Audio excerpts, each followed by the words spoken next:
All right, looks like we're live. Hopefully you guys can hear me. Be a quick little microphone check. And if you can, welcome back to the Sleuth Intuition channel. I'm your host, Patrick Vallejos. We are broadcasting to the world live from Phoenix, Arizona. We will be covering Abby and Libby's case, also known as the Delphi murders.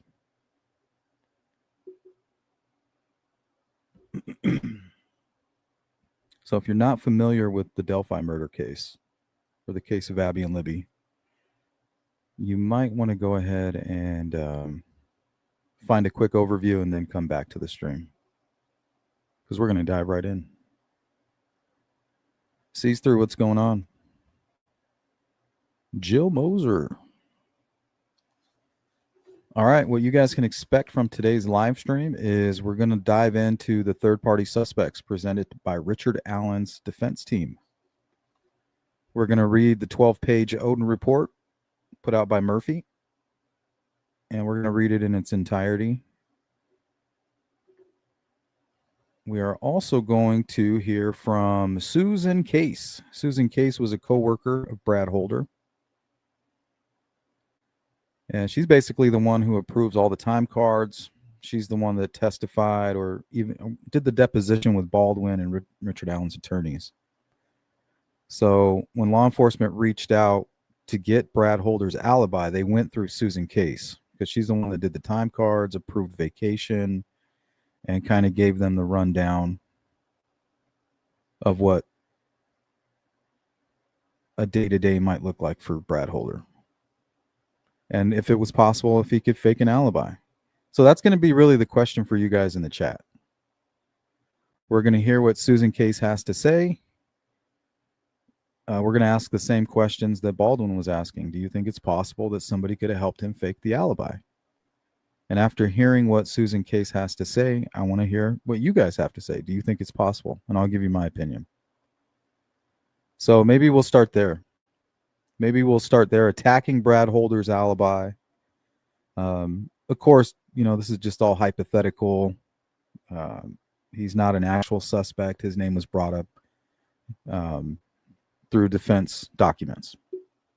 We're not here to accuse anybody. So we'll look at all those things. We'll also look at why they're so interested in Brad Holder and Norse paganism to begin with.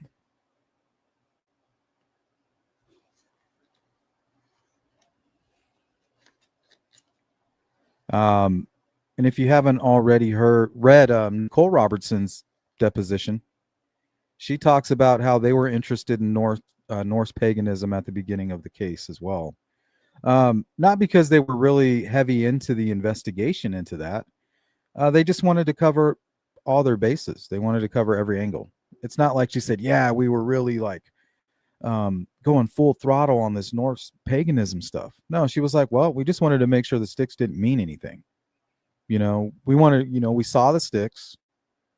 We had some people who had brought up Norse paganism and runes, and we just wanted to double check. So she's saying, yeah, we did. We looked into that angle.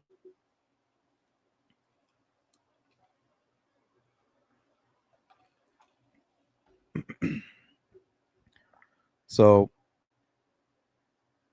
we'll revisit all of that. But I think today we'll kind of break it into two parts. We'll listen to what Susan Case had to say about working with Brad Holder and her opinions about somebody possibly, you know, punching in and punching out for Brad Holder, if that's possible.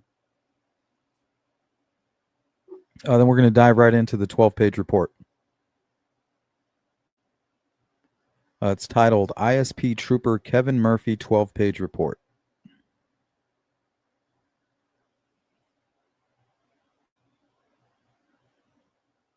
And then if we have time, we can go into Brad Holder's deposition. Skip right over to the part where he talks about his alibi. What's up, Dawn? It's good to see everybody. All right. Today is Sunday, September 28th, 2025.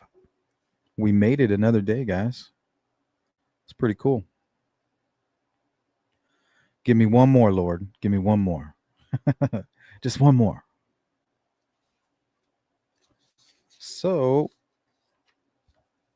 we got the report right here. Can you see that?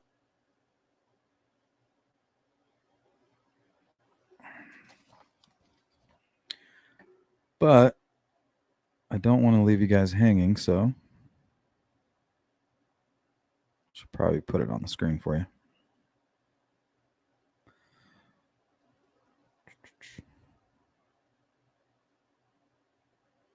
Can you guys see that okay? Shit, I might just read it off the screen here.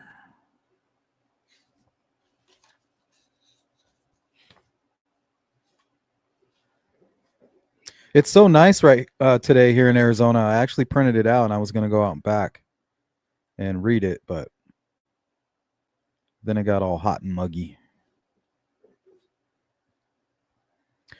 Hey, what's up, Scorpio?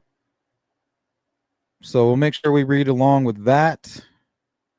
And then here's Susan. We're not going to read the whole deposition because it's pretty long. So I just kind of went through and grabbed all the spots that Baldwin had highlighted. So once again, Susan Case. She worked alongside Brad Holder. She had been there since 2002, I believe. Let me see. I wrote some things down here. 2002 says they arrive at 5 a.m. You can clock in 5 minutes early. Roughly 20 employees.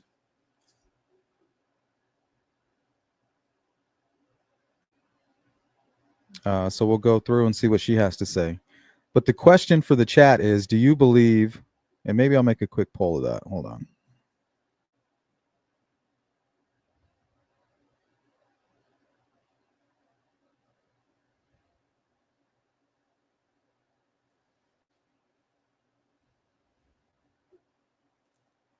That way, if people show up a little bit late, they'll still have access to the question here. But the question is going to be, do you believe it's possible after hearing, now don't jump the gun. You can if you've already read it or if you've already come to a conclusion. But after listening to Brad Holder's coworker, Susan Case, the question is, do you believe it's possible for somebody to fake their alibi? And why would they do that? Why would there be so much pre-planning? Then how would somebody get away with that? And is it possible here in this case?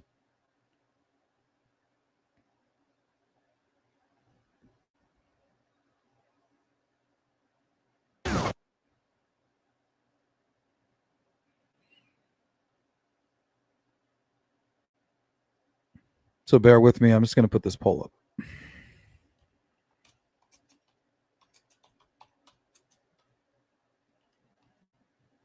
Oh, shit.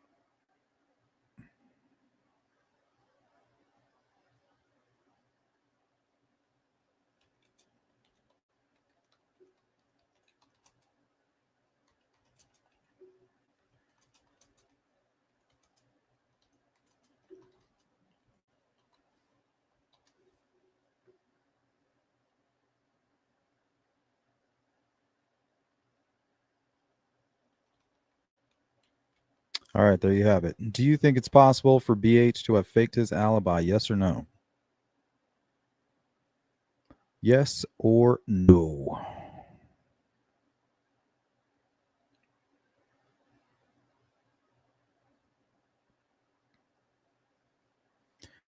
All right, good to see everybody. Big shout out to Sees Through, Joe Moser, Don Spain, and Scorpio Rising. How you guys doing on this fine Sunday?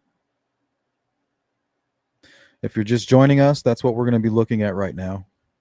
Susan Case, co-worker of Brad Holder, what she had to say about approving his time cards and the information that she provided to law enforcement and how she basically gave him an alibi. And she's trying to convince Baldwin that it's airtight. But as you listen to the information that she's providing, you start to see that it's anything but that. It's anything but airtight. So that's going to be the number one question for the first half of the live stream. Do you think it's possible for Brad Holder to have faked his alibi? And why would somebody go through all that trouble? And do you guys, can you state any cases where that's happened before? That'd be interesting. Because in regards to the Keegan Klein angle and all of this, I've looked for other cases where they try to use geolocating alibis based off of their GPS on their cell phones. There are a few cases where people have done that.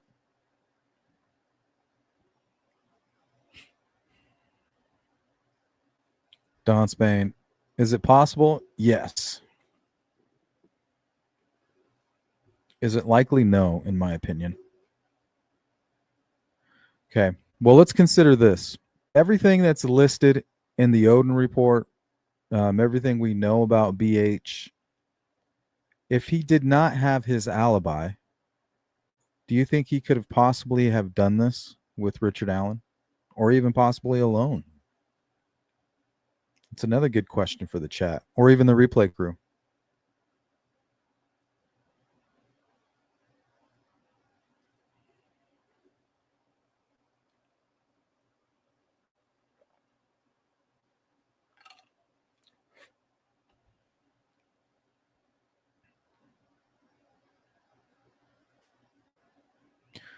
All right, so I guess we'll start here.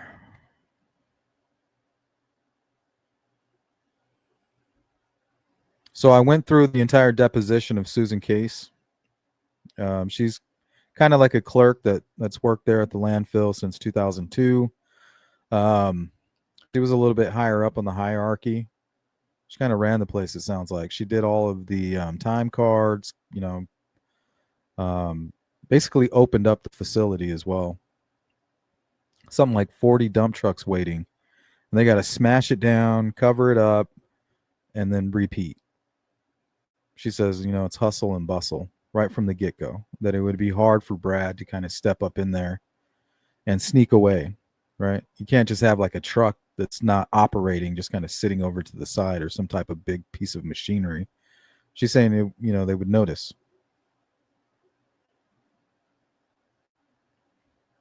I disagree with that. I've seen, I might have a photograph of that landfill, actually.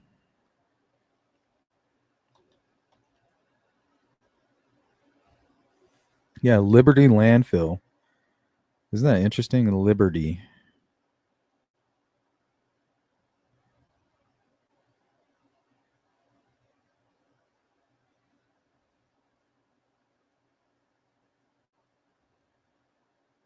Oh, yeah, right here in the folder I have of Brad Holder. Excuse me.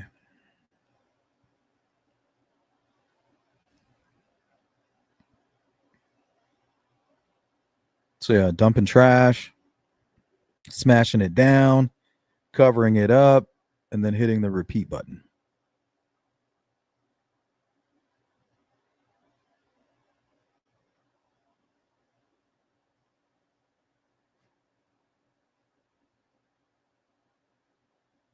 Let's see, I might have more.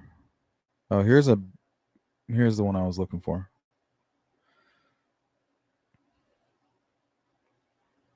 I mean, look how large that facility is. So he's going to be manning, one of these trucks down here. He's doing something. A couple bulldozers. These look like these might be citizens kind of pulling up.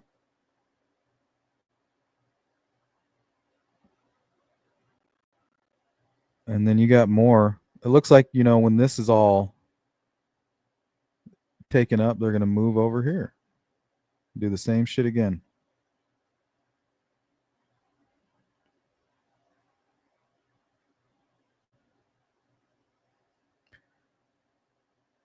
So Susan's kind of making it seem like there's no way, right? Not only is it not likely that that Brad Holder just disappeared, but it would be hard to fill his shoes. So if somebody did help him fake his alibi, it was somebody that has experience with this equipment. So if he did fake it, that means somebody stepped in, had access to his card, which is very easy, by the way, according to her. She's the one in charge of all that. Anybody could have just grabbed his card and swiped it. If they kept their head low, right? Keep your head low, go in there and just jump right into the bulldozer and start moving trash. 245 comes around, put your head down. You know, you might be using his vehicle.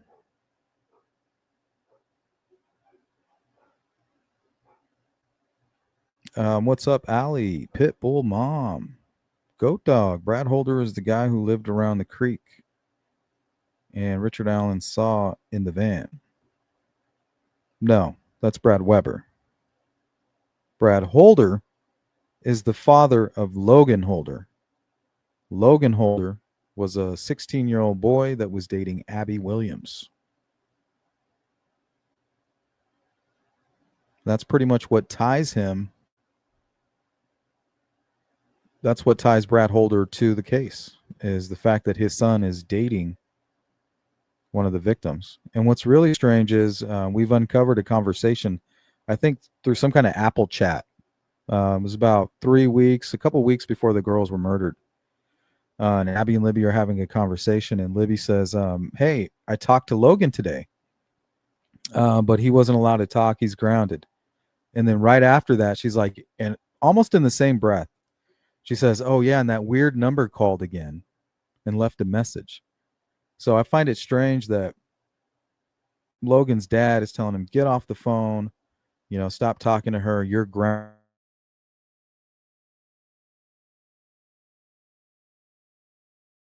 That.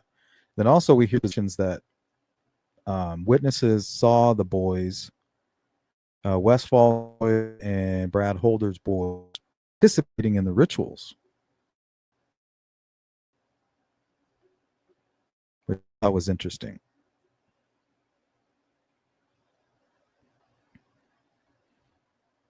But it's not so interesting when you find out that Brad Holder has an alibi. But if you can break that alibi, does it become interesting? Even considering, what's going on with the sticks. Let me see if I have that.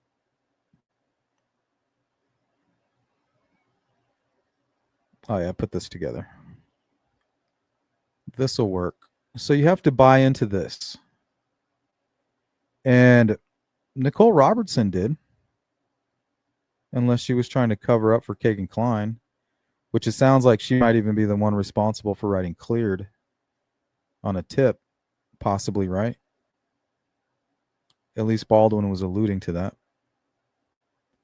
Rescue, how you doing?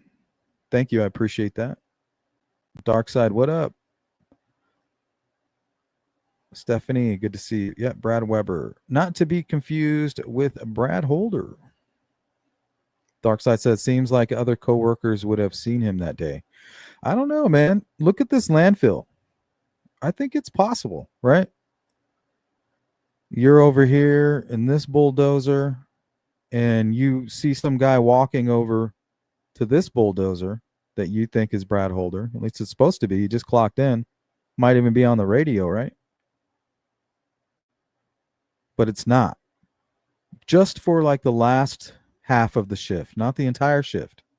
So everybody sees him, when you're supposed to make small talk and, you're having your coffee, like, hey, how's the missus? Everybody's trying to get in that fight. You're only allowed to clock in 5 minutes early. I'm fucking selfish over there. Right. So everybody clocks in 5 minutes early. And then according to Susan, even Brad Holder clocked in 5 minutes early.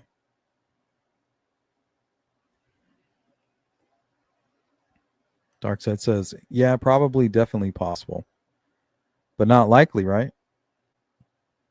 Unless you're planning some kind of ritual and you think you can get away with it and you have help from certain people.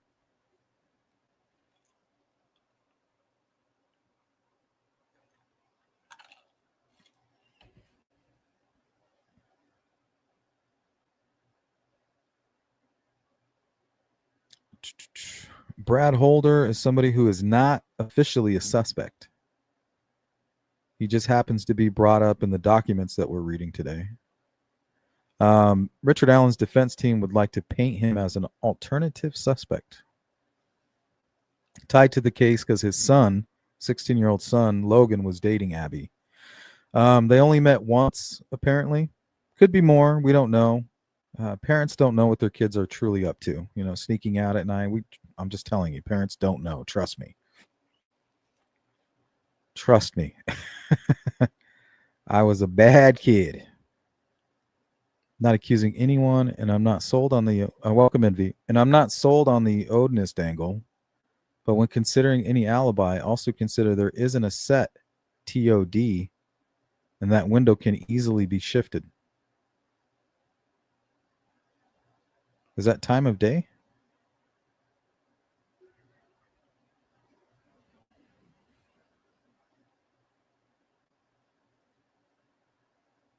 The troll, he says. Let's see. I have a folder on Brad. See what he's known for. Mainly his Facebook posts.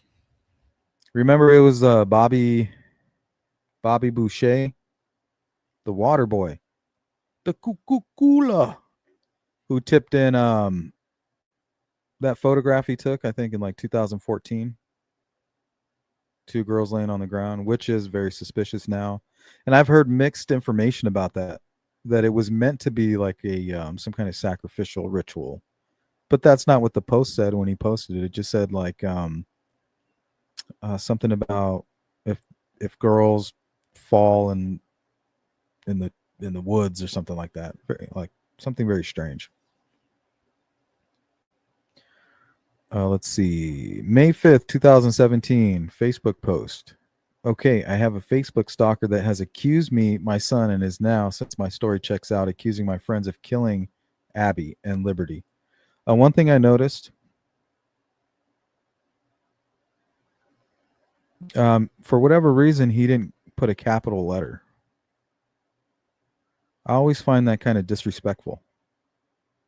But that could just be me. But that stood out to me. Doesn't mean he did anything. He just doesn't hold them in high regard. My son was totally devastated and heartbroken that his girlfriend had been murdered.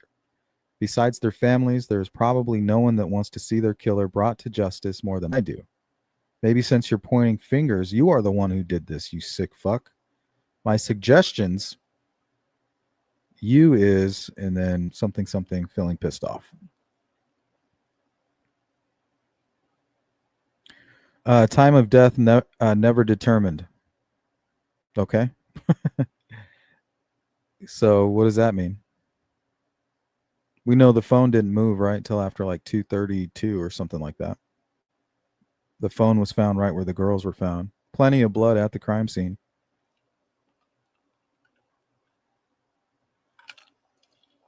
The only reason Brad Holder is being talked about is because there were sticks left at the crime scene, and he's into sticks, and his son happened to be dating one of the victims.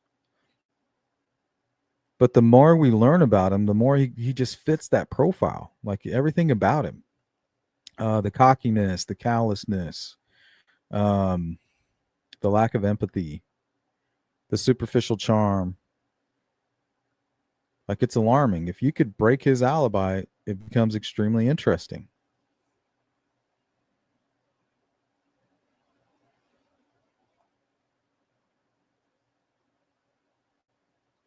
Richard must not have seen Brad either.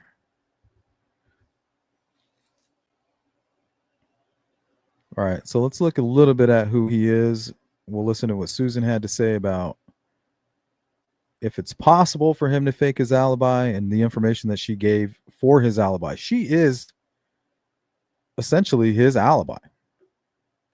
Susan. All right, so Brad in his deposition said they did this bloat ceremony maybe 20 times. And he has since gone back to Christianity. He's no longer into Asatru.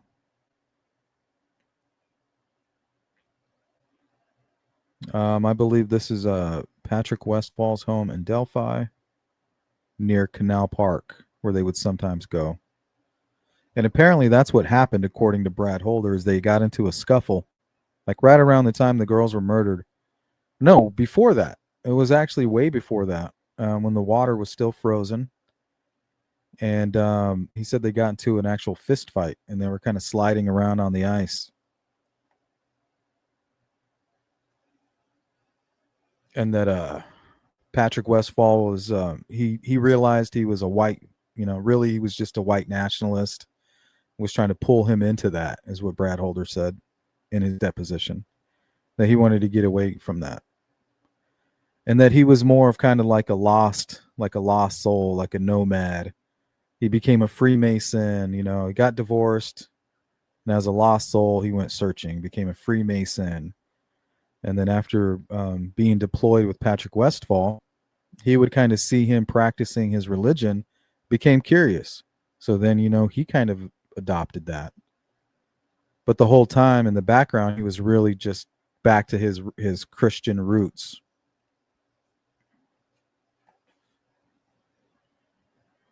What's up, Cheeks? Brad Holder is a dick, nothing more. He's an attention whore, main character syndrome.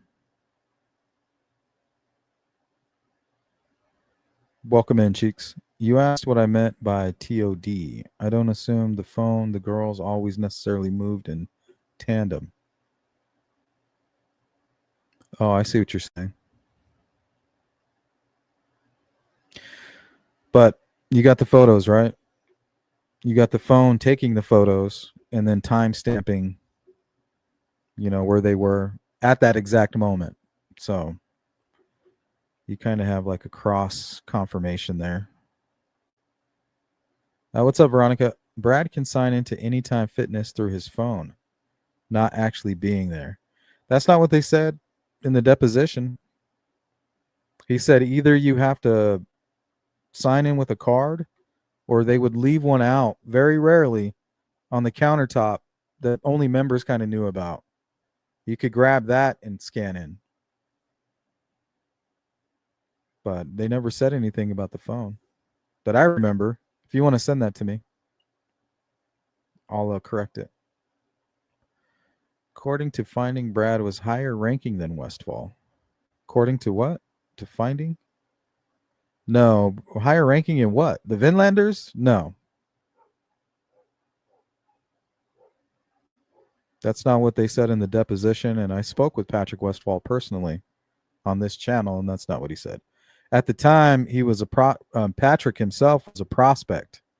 Eventually became a full-fledged member, but at the time of the murders, he was a prospect, and Brad Holder was just a hang-around. That's not even a prospect. That's just somebody that's comes to a dinner here and there, or an event, or as a guest. Barely allowed into the meetings, you know what I mean? Like a +1, maybe. Goat Dog, he was definitely the same body type as Bridge Guy. He could have been an accomplice, but Richard Allen is definitely a guy on the bridge. I don't think Brad fits the Bridge Guy gait at all. The legs aren't there. This other guy does, though.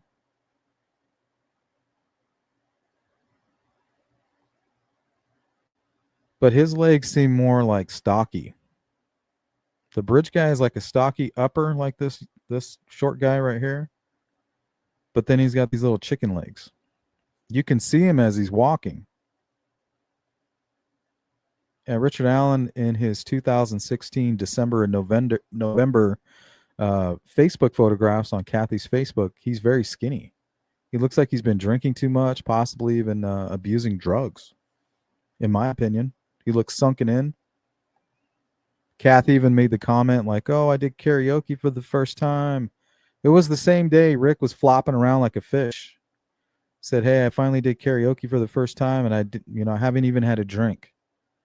Well, if they're not drinking, why are they? They're acting like they're all fucked up. They're on. They're doing something. In my opinion, I think in the court filing it shows him using the phone. Hey, send it to me.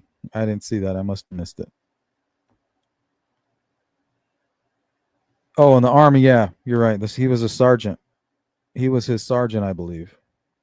Yeah, that's true. I thought you were talking about the Vinlanders or something. Yeah, he was a higher rank. He did say that. I don't know if it's true, but Brad, that's what he said in his deposition. Sorry, Veronica.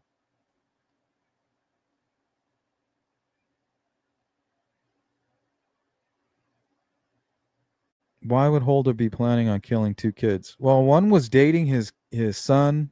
He was going through a weird time, and if he's a psychopath or something like that, you really don't know what could be triggering him. Maybe he wants his son to go into the military, and this girl is distracting him, or who knows? He might have some kind of weird motivation that's really lighting a fire under his ass, but doesn't make much sense to the rest of us.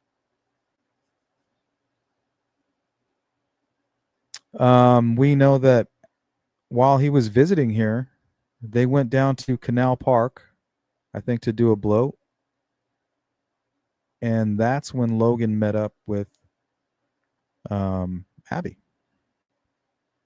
There's also something that came out in the depositions that were recently made public about Abby spending time at the Pizza King in Flora. I guess she was kind of working there on and off. Isn't that interesting? So I wonder if anybody's tracked that down and verified that. So somebody that was visiting Patrick Westfall, one of the girlfriends, it might have been his girlfriend, I'm not sure. But yeah, I think she made that statement.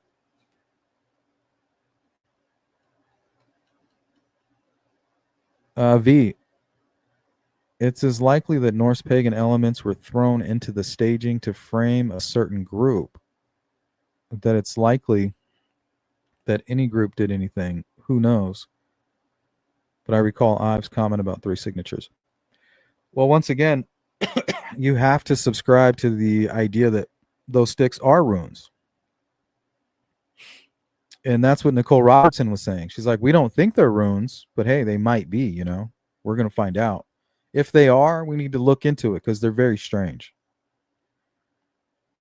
And these are basically the exact shapes of the sticks that were found. I mean, they don't make there's nothing there. And if you flip them around, this is basically how the girls were found. Now, what I believe the sticks represent, and I'll show you right now.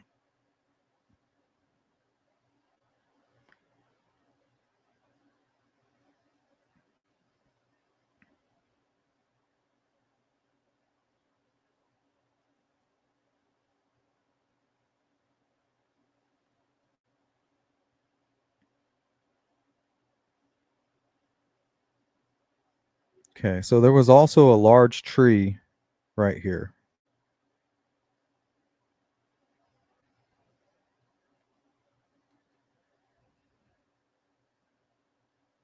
And Libby was dragged, I think, to right here. So she was right here, and Abby was right here. Notice that all of the sticks are placed on this side of the body and behind this tree. That's so nobody could see them.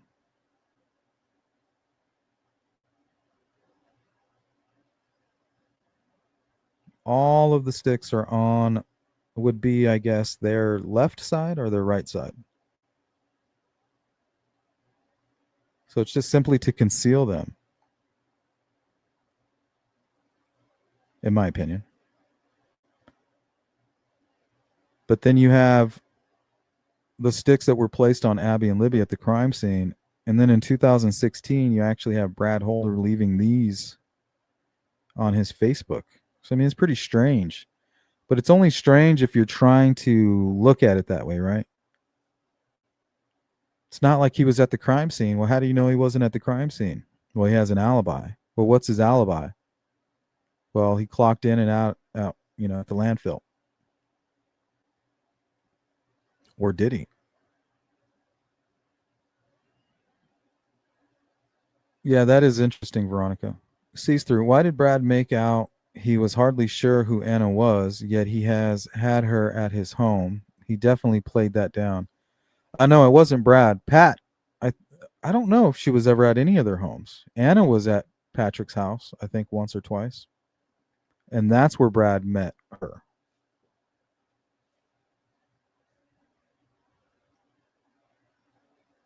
So I think Brad is saying while he was visiting Delphi and visiting Patrick Westfall, Abby was seen there once or twice. And that's when Brad bumped into her.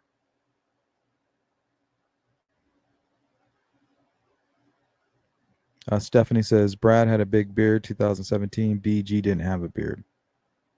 I don't know. I can't say that for sure. I don't think he does. He looks like a guy who's got like a short neck, something wrapped around his neck or something coming out of underneath his clothing. Some layer. He has multiple layers, but I don't see a beard. Possibly a goatee or a mustache. Neil says Richard Allen definitely has the chicken legs. Yeah, so he fits the description of the bridge guy. Can you say it's him 100%? I mean, that's just not possible.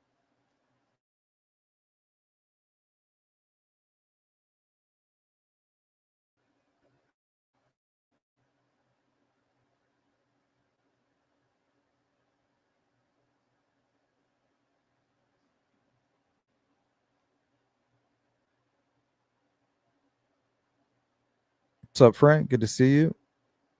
I miss anybody?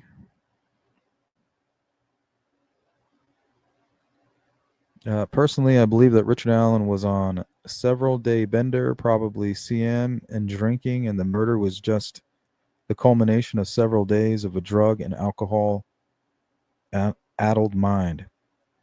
Could be. What it could be is like anger that's festers. I don't know if you guys have ever heard that term before. Festering anger. You know, something that's just digging at him. Even during some of these transcripts from his phone calls, he's talking to his father, and he's like, even though you're not my real dad, you've always been my father. But to me, it just plays like manipulation. Like, I need you to be my messenger. And then all the calls that follow after, that kind of explains why he asked Kathy, like, well, did you talk to my dad? And then she's like, yeah, but I don't know what you guys talked about. Then he's like, shit, like my manipulation's not working.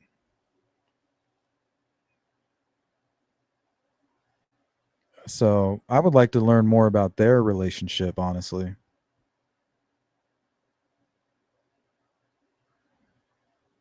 To be a fly on the wall. Thinking nefarious, but people drink a lot. Things blur over the years. It's difficult to say. Yeah, that's true. I think that's what was happening with Brad Holder and his new wife. Apparently, they were both heavy drinkers, and she's the one going around saying that he confessed this. Drunk as a skunk, and he's drunk as a skunk. She might believe what she's saying, but she might have her facts way wrong. But anyway, let's get started with this. Let me close some of these windows here. And we'll start here. Okay, so this is Susan Case, an employee that worked alongside Brad Holder. She's the one that would approve the time cards. And the only time she really interacted with Brad, according to her, was like early in the mornings when they clocked in, lunchtime, and then whenever he wanted to request vacation time. So I went through her deposition. It's pretty long. I grabbed all of the highlighted parts. I think these are actually highlighted by Baldwin. So the question of the day is, after listening to this and what you know now, do you believe it's possible that Brad Holder could actually fake an alibi? Do we have any other cases where people have done that in the past? Remind me to look into that, and then I'll give you my opinion. And then we'll read the entire 12-page Odin report after that.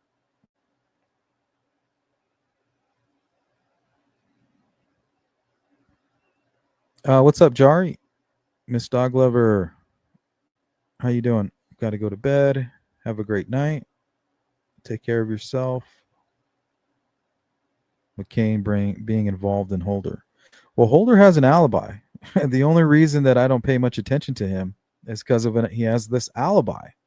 But everything else really gives me this spooky feeling, for somebody that really loves patterns and feels like they, has that ability to see patterns. I mean, all these red flags are going off, but then you got to go, hey, he has an alibi.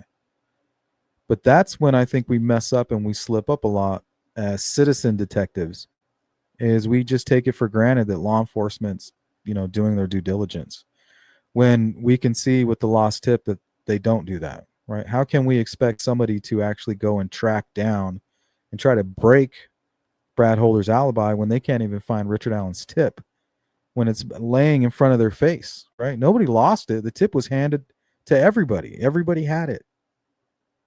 They still have it.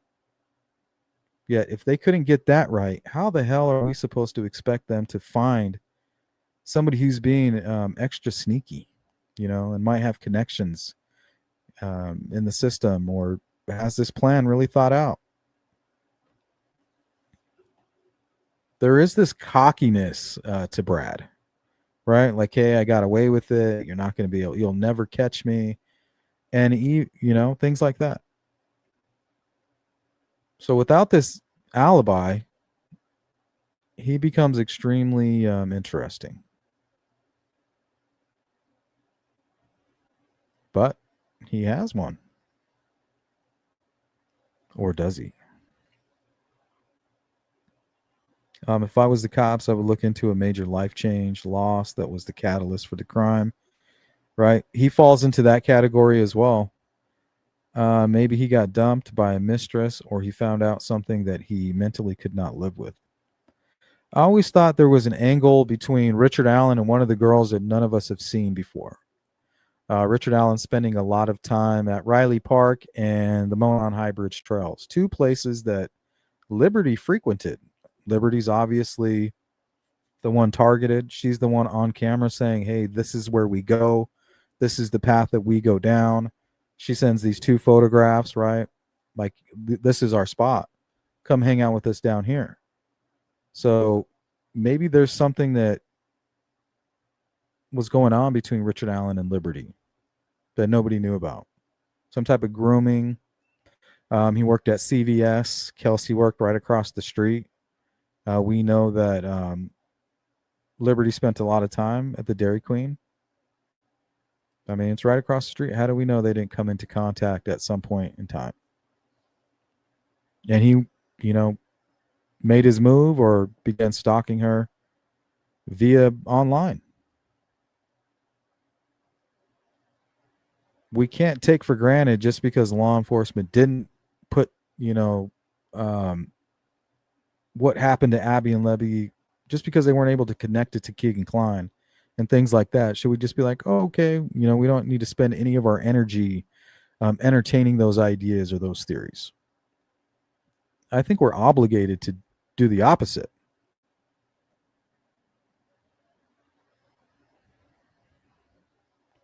Like Goat Dog, if Richard Allen used Libby and Abby as proxies to get his revenge, restore his self-respect. Yeah, honestly, that happens quite often in these types of cases. If he's having stressors and he's really irritated, and he is a psychopath, or a sadistic individual, he might target them as vulnerable victims so that he can get his control back. And it's interesting to listen to psychopathic killers when they sit down and actually give an interview.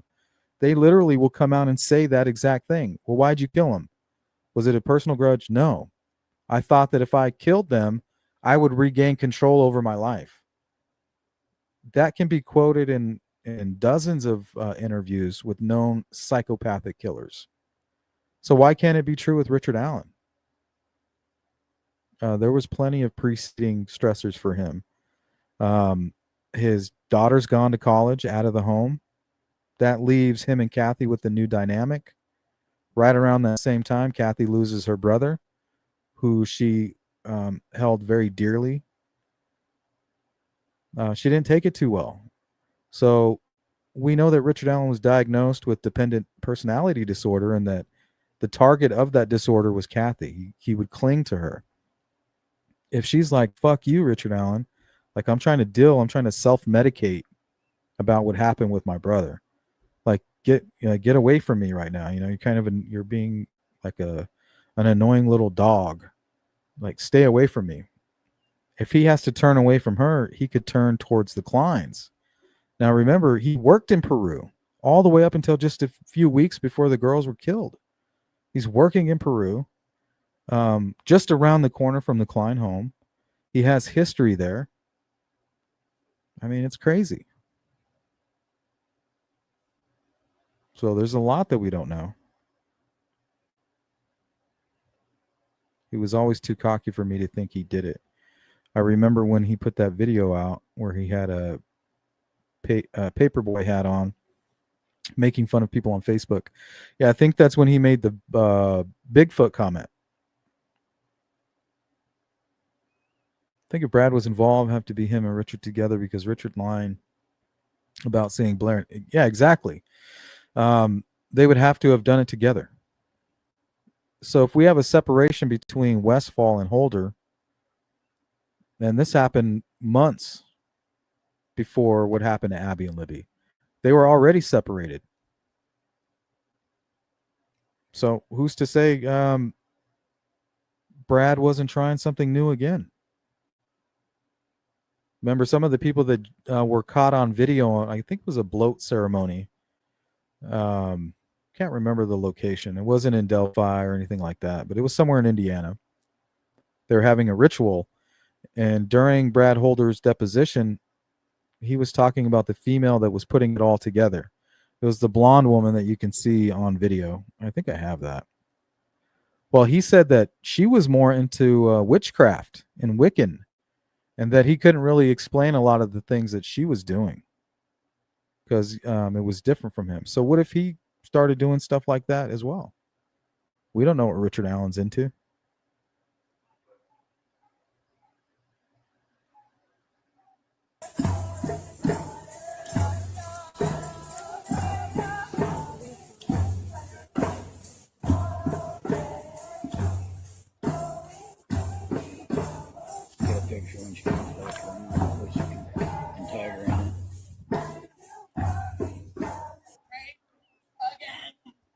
So yeah, apparently he was like, she asked me to film, so I grabbed the camcorder and I filmed. Or his phone or whatever it was that he was using.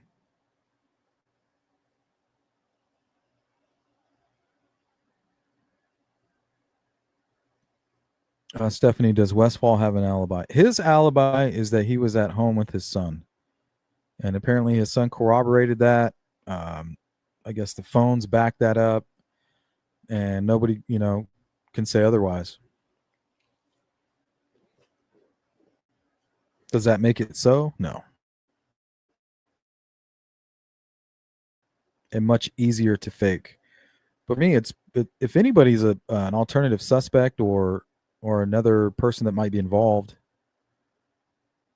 Brad Holder definitely fits that bill. Maybe not as much as a Keegan Kline and some of the things that we found, while looking in that angle, in that direction, but still very intriguing, in my opinion. Also worked at the landfill where the box cutter might have went. Probably not, though.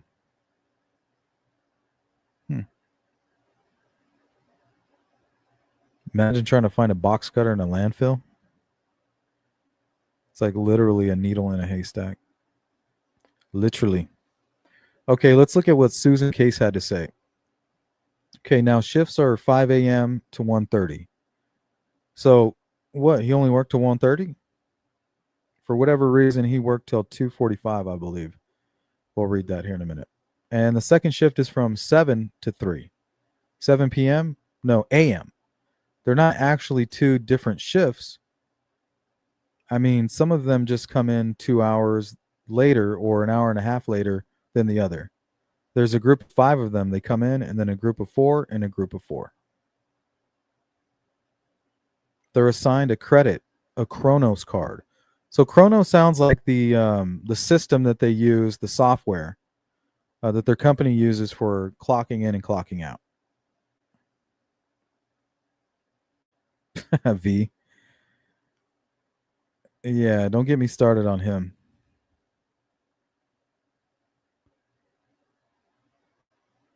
So it's not a credit card, it's a Chronos card. And that Chronos card has a number on it. So you know that when they put you into the system, they have your Chronos number. And that's how they know that it's your card. And it's funny that they use Chronos, god of time. It's also connected with Saturn. So we got that. Baldwin asks, are there cameras inside the break room where the time cards? Susan says, no, there isn't. Baldwin asks, all right. And then do most people carry this credit card or this Chronos card in their wallet and bring it back and forth? Or is it, she kind of cuts him off and says, no, we have a rack right next to the clock and everybody just puts their card in there. That doesn't seem too secure. This is when his alibi starts to become a little bit sketchy and not so far-fetched that he may have faked it. If this is your process of coming in and coming out and you're thinking about plotting a murder and you want to exploit this system and use it as your alibi, I think it would be pretty easy. But you would have to have help. Somebody would have to help you. And that makes it that much more complicated. So she says, no, we have a rack right next to the clock and everybody just puts their card in there. So they don't even take their cards home. They just leave them there. Anybody can pick up the cards, go through them.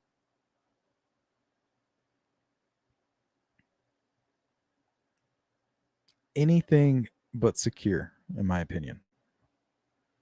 All right, here's the question. Back in 2017, how would you prevent someone from clocking in for a coworker or clocking out for a coworker? I think that's a fair question. Were there any measures in place that would prevent that from happening? Susan says, other than everybody is in there at the same time, usually clocking in, and they would, I guess. I don't understand the full extent of that question. So she's struggling with that. Like she doesn't understand even the concept of somebody going through those lengths to do something like. She's like, what are you talking about? Like she can't grasp, or she's acting like she can't. But I think it's a fair question. Because the thing is he could come in and clock in with his card, right? Clock in, drop it in the little rack that they have next to the clock, the punch in, the time clock, leave for lunch, and then somebody else return with their head down, right? At that point, they're not clocking in with a large group. Everybody's kind of scattered doing their thing. So he comes in, clocks in for the morning, clocks out for lunch. Somebody else clocks in from lunch, finishes his shift.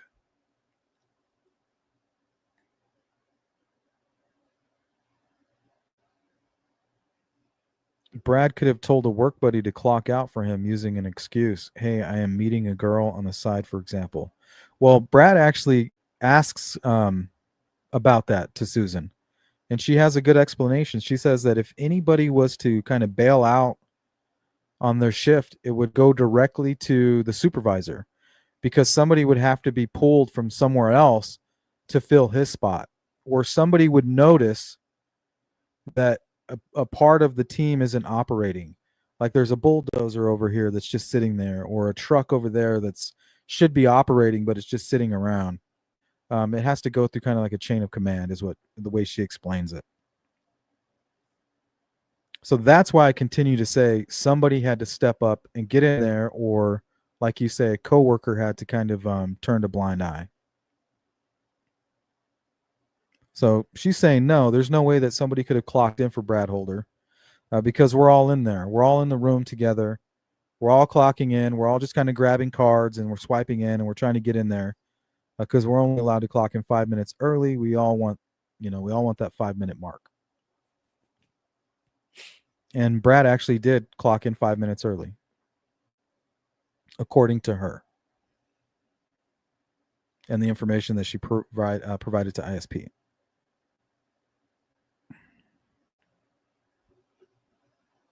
Dark Side, I wonder if he had kids that were also off school that day. No, his kids were in school.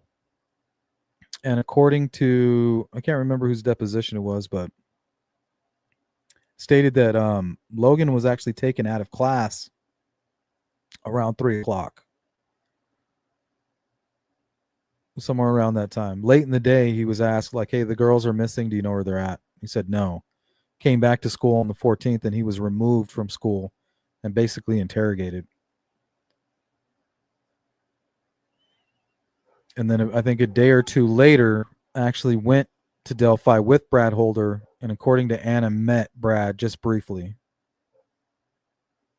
And Anna actually said that she was upset because she knew that Logan was, she said 15, but I actually think he was 16. So I think she was trying to soften the blow there on her own, having to deal with that thought. You got this guy visiting your daughter who was just murdered. You don't know who did it. And you're 3 years older almost. Yeah, it's kind of weird. So she was upset about that. So Susan says, no, that wouldn't happen. Baldwin says, how do you know that could not happen? Because if somebody wasn't there at 5 a.m. shift, it's a big deal because they have to go up and get everything ready for those 40 trucks that are sitting in line. So when you're one person short, that makes a big difference. And when they don't show up, everybody knows that they don't show up. So that's kind of her explaining, like, if somebody wasn't manning their post, it would throw the whole system off. What's going on, CJ? Susan says, because in this business, you have this great big working place area you're working on. Let's put that back up.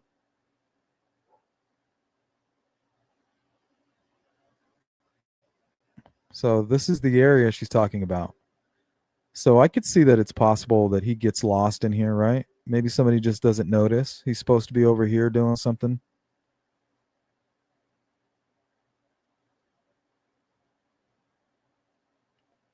This is a big area to get lost in.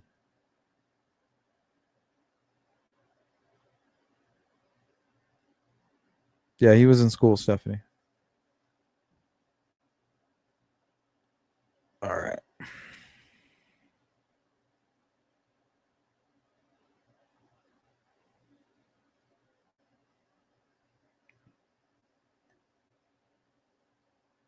So Andy's kind of asking her, like, do you get what I'm trying to say? Like, you think it's possible that somebody could have fake this time in, time out? She says, I do understand what you're saying, but I just cannot see. It's so small. I mean, waste management is a huge company. So he gave her an example like this. This has happened before at places like Waste Management. She's saying, yeah, but that's a huge company. But there's not that many people that everybody knows. And if somebody left early and he wasn't supposed to, the supervisor would be called. Okay. What about if somebody left when they were supposed to, but somebody else clocked that person out an hour or so later? Would that be known? See, that's interesting. Oh, is that what you were saying? I think that's what Don was trying to say earlier, is that he could have left at 1:30 when he was supposed to and kind of called a friend and been like, hey, I forgot to clock out. Will you swipe my card? So it wouldn't matter about the equipment because, they just didn't add up that, hey, you got paid for all these hours and there wasn't any equipment operating during that. Nobody's going to notice that. So I think that's what Don was saying earlier. Yeah, it could have been as simple as that. Right? He's only scheduled to 1:30, leaves at 1:30. They have him leaving at 2:45. If he leaves at 1:30, that's the exact same time that Richard Allen gets to the trail.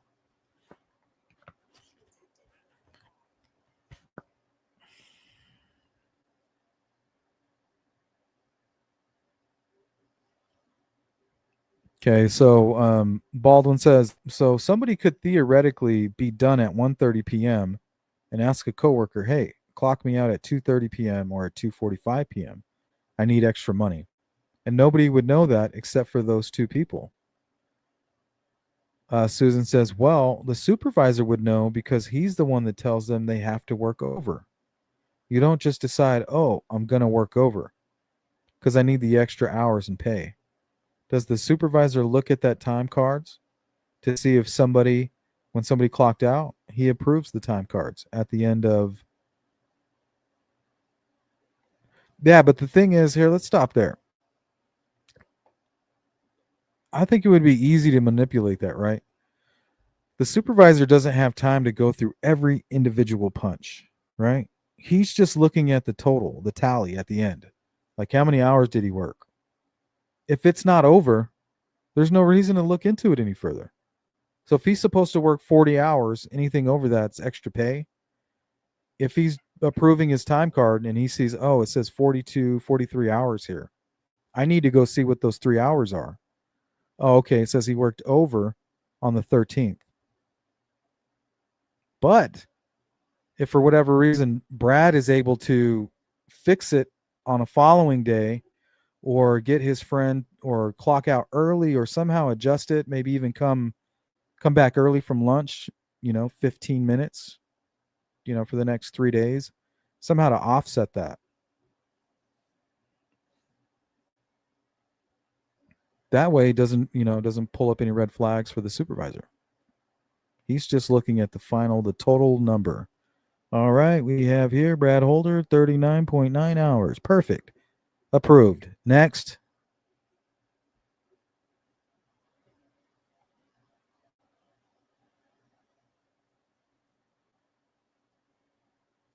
What was it that Brad Holder did for waste management? What was his job? He was an operator. He ran the tippers. So what the hell is the tipper? Is that the tipper?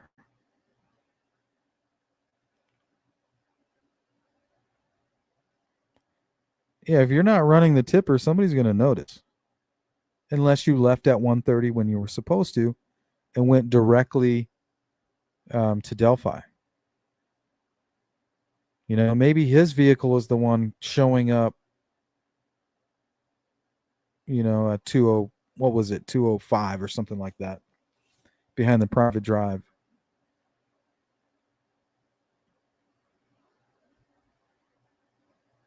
K2, K17, welcome in. This would have been scrutinized due to the seriousness of the situation. Yeah, most people will assume that when they're talking about a serious investigation, a high-profile investigation like this. But that's not true. All I have to do is simply point you to the lost tip, and it shows you how lost these investigators were or how horrible they were when it came to their jobs. I hate to say it because in the end, they got their guy. But we have no answers. Why did he do this? Why are there so many questions? Because they were so busy trying to convict Richard Allen because they knew that he was involved, right? We found your bullet. We matched it. We know you're involved. So either you tell us how you're involved or we're going to pin it on you because we know that you're involved. Scientifically, we can prove it in court. So how do they balance that? And then also the knowledge that there's so much more to it that they can't really talk about. What's up, Shadow? I can't believe Jerry had the tip from the jump. Yeah, it's embarrassing. Like, how do you let this happen? And who wrote cleared on it?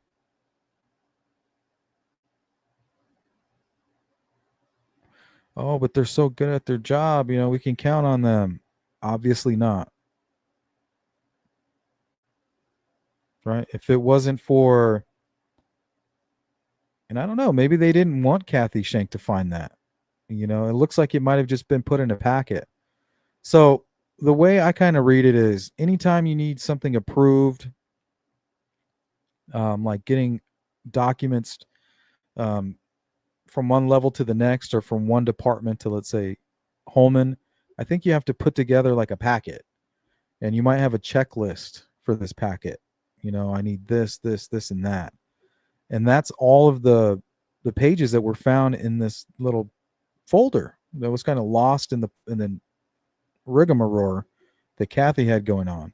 I think it just happened to be a leftover folder that one of the individuals that worked on that lead or that lead sheet and kind of transferred their work onto the next guy down the chain there. I think she just happened to find one of those packets. Maybe she wasn't supposed to find that packet.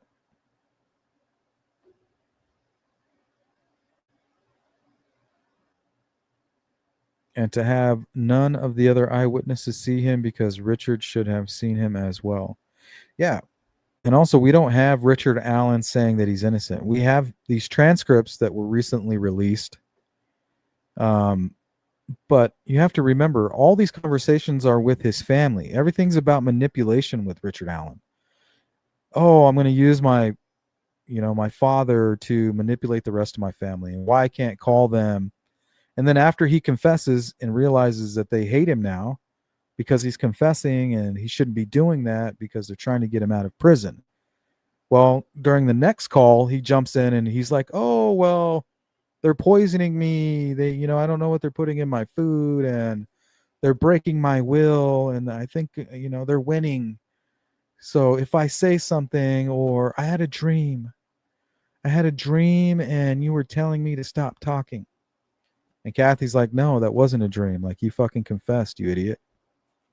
So this is him and is doing his countermeasures. He makes the mess and he tries to use manipulation to clean it up. "I had this crazy dream, Kathy, where I confessed to the Delphi murders." She's like, "Nah, dummy, it wasn't a dream. You really said that shit on a recorded line." So this is him trying to clean up his mess. He's just manipulating everybody that he talks to. So if you can show me one instance of him literally coming out and saying, "Look, I didn't do this." At this point, there's no reason why Richard Allen couldn't sit with some high-profile reporter, news anchor, and just give his side of the story, why he's innocent. And what about his mother? He saw his wife in the morning. She went to work. He went to Mexico or Peru. Hung out with his mom and his sister for a while. Why aren't they coming and telling us about how he was behaving, and why didn't he want to go to lunch with you? Why did he prefer to go be alone? Was there something that triggered him there? Right? Like something pissed him off there. He realizes, hey, I don't work today. I have the house to myself. I'm going to go get fucked up. Goes back to his house. This 6-pack is really just like a big ass bottle of fucking Everclear or something, some vodka. He gets smashed and then he goes to the trails. That's why he looks all weird to the witnesses. Either that or he was on drugs. There was a guy here in Phoenix who was on meth. He was awake for like 3 days and for no reason at all killed his Uber driver. Was in the back seat, put his gun against the back of his chair and shot him till the gun was empty. All because he was high out of his mind. You mix sadistic, psychopathic behavior with drug abuse like that, it's a recipe for disaster. All right, so he was an operator. He ran the tippers. He ran the dirt truck. He ran the compactor. I mean, they just run all the equipment on the place. So what if they just happen to be done at 1:30? He leaves, right? Everybody thinks he clocked out. He didn't. He leaves and maybe somebody picks him up. And he just has a buddy clock him out. Like, hey, clock me out when you come in. Didn't they say the other shift started at 3 or something like that? Or what if he committed the murder, snuck back in, and swiped his card? He leaves at 1:30, comes back at 2:45, and swipes the card.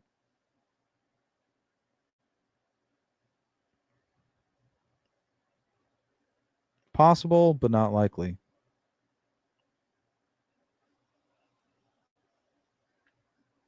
All right. Seen him in the mornings. Come tell me when he needed a vacation day. So the only time she saw him was in the mornings, and when he requested a vacation day, she was the one to approve that. So, or sometimes at lunch, would sit out there and have lunch with them. It's not very big, you know. If you don't show up, you just call off. Then somebody else has to go do their job. If everybody has certain, I mean, it's not like a factory to where this guy can just step over and do it. No, because then it's a trickle down effect. There's ways to work around that though. You know what I mean? There's got to be ways that Brad could have known of that this person didn't realize, right? Things that she didn't consider. So, how does she know that the machine that he was supposed to be operating didn't shut down at 1:30? There's no way she can tell that. So if he leaves at 1:30 like, "All right guys, I'm clocking out." Doesn't clock out, goes directly to Delphi to participate in a double homicide, that could explain why he's so cocky. Like, hey, I used this shitty system as my alibi. That's why I was brave enough to go commit this murder, and why could explain why I'm being so cocky about it. Because nobody's going to catch me ever. And he might be right, because if he faked the alibi, law enforcement cleared him based on this alibi, and the majority of us don't pay him really too much attention because of the alibi.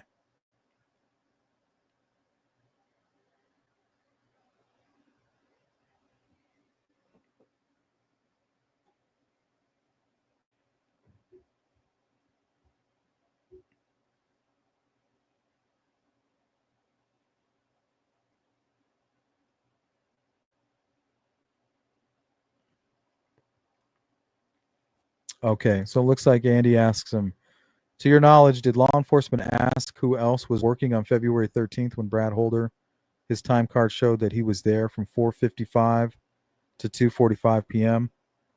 So that's his alibi, and Susan gave that information to ISP. Like, hey, we need to know when Brad Holder logged in and logged out of his station there, or in and out for work. So right, the 5 minutes early, 4:55, and he's out at 2:45. So way beyond his 1:30 schedule, and it must have been approved time in order to get that.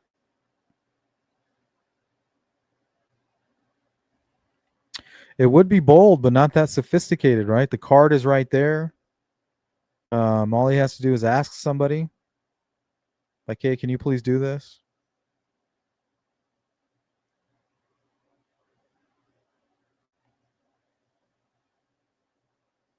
In order to determine whether the real hours that Brad was there, whether it really was the hours that he clocked in or clocked out, perhaps that he left a little early and somebody clocked out for him.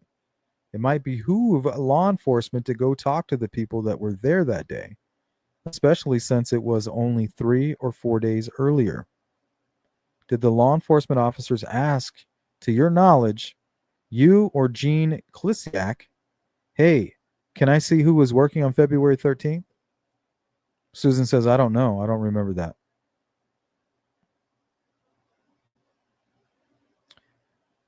No, because if I reported that time to the officers on the 17th, they were there. And I was looking at Kronos at the time and I told them. So I'm sure that his card was swiped out at 2:45. Could Brad Holder send somebody that looked like him driving his truck, show up for work, clock in, run his equipment without anybody noticing? No. Yes, because you can't just go in and run this equipment. You have to have, no offense, but nobody in this room could go up there and run the piece of machinery. They've never done it before. You're not going to be able to do it. So that is so unlikely. I don't want to put words in your mouth. It's unlikely for that to happen. Very unlikely. So who's to say? Yeah, I mean, there's got to be ways around it, right? Got to be ways around it. So that's all I have for Susan.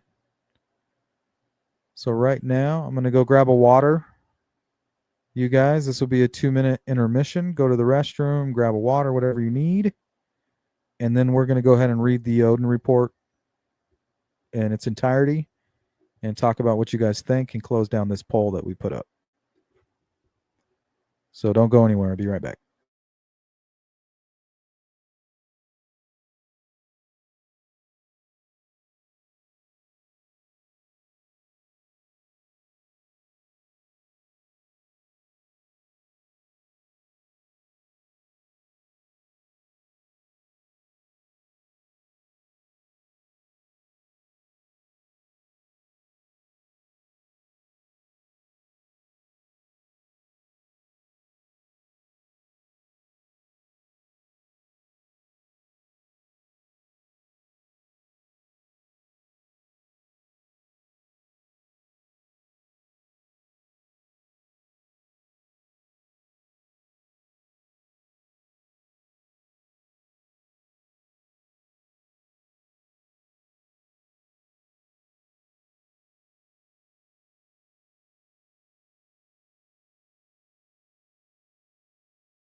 All right. Let's see what you guys are talking about. Stephanie killing 2 little girls in broad daylight is crazy bold on its own. So in this case, I feel like anything beyond is also possible. That's a good point.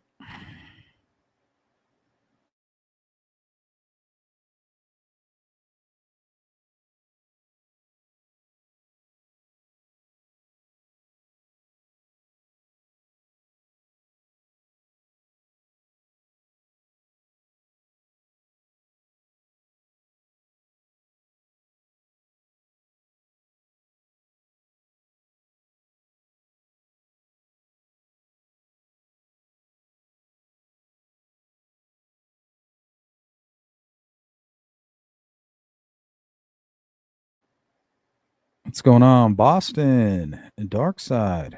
Good to see you guys.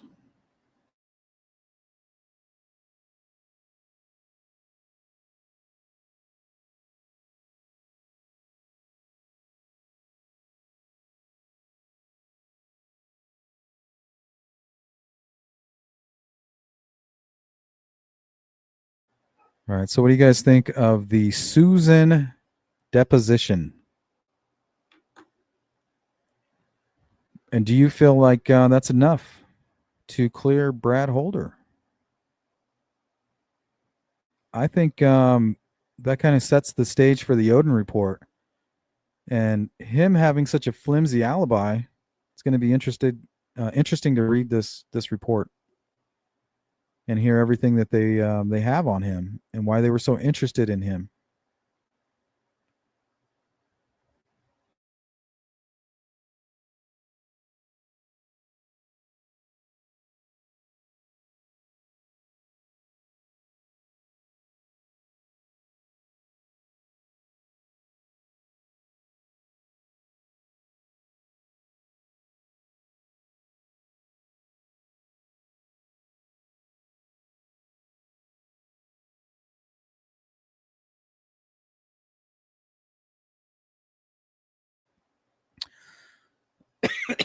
Yeah, there's a lot to go over with the depositions too.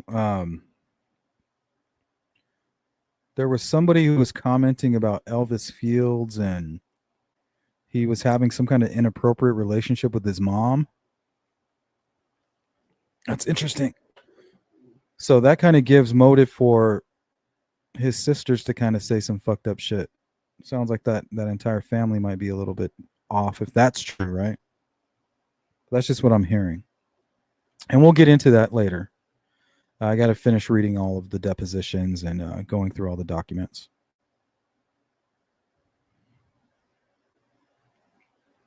All right. So this is the 12-page Odin report.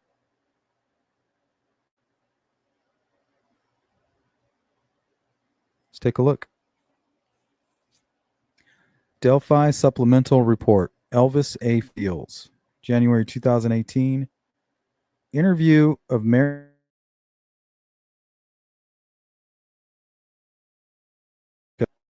Jacob states that on February 2017, she picked up Elvis trademark in her house.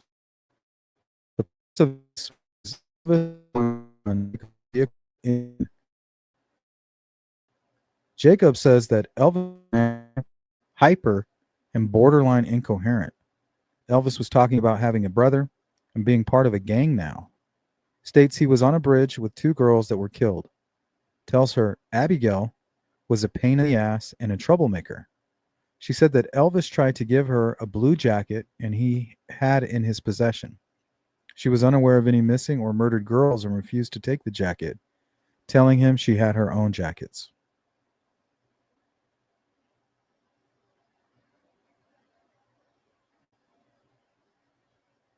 That was in his sister's deposition, I think, not his. I can't recall which sister. Yeah, definitely not his. It was somebody talking about Elvis. All right, 2018, Trooper Holman and Murphy interview Elvis Fields at Rushville Police Department. Elvis denied being part of any murders in Delphi. Elvis consents to DNA swab buckle taken by Murphy. Elvis ends interview stating he is tired and wants to go home. Murphy drops off Elvis at his residence in a trailer park. Elvis exits car, starts walking toward his trailer. Elvis then turns around and comes back to Murphy's car. Elvis asks Murphy that if his spit is found on one of the girls, but he could explain it away, would he still be in trouble?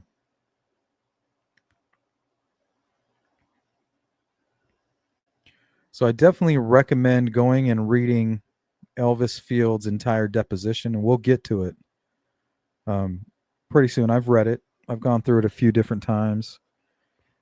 He's borderline special needs. Like there's definitely something wrong with him. He lacks basic comprehension. You just got to read it for yourself to understand. So to hear these kind of weird things happening, he's just kind of weird. Like that's a very disturbing question, right? If you find my spit and I can explain it away, would I be in trouble? Now, this question coming directly after taking a DNA swab.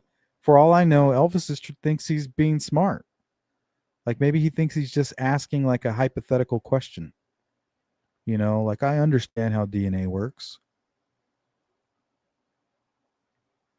With how odd he is, you really can't tell.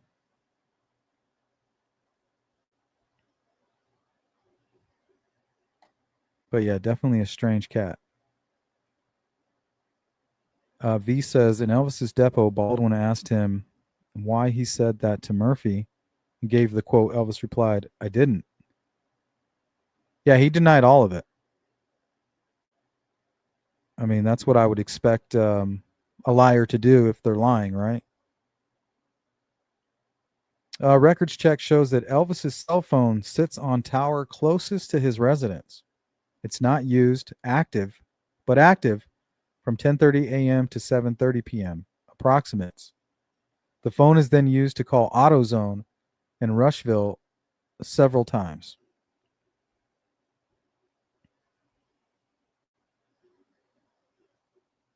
So it seems like let's say he is involved, it's as if he's doing what he was told as far as his phone, right? To leave the phone as an alibi. Very similar to what Kagan Klein did.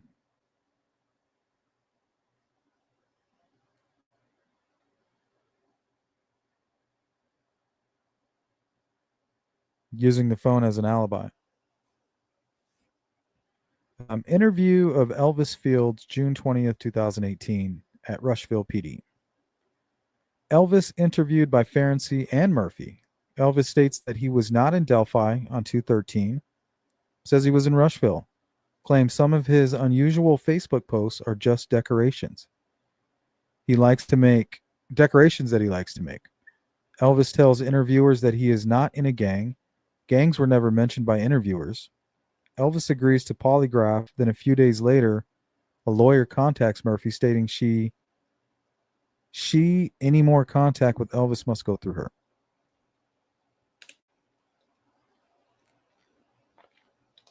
I think it was one of Elvis's sisters that said that Elvis chased his oldest son out of the house with a shotgun.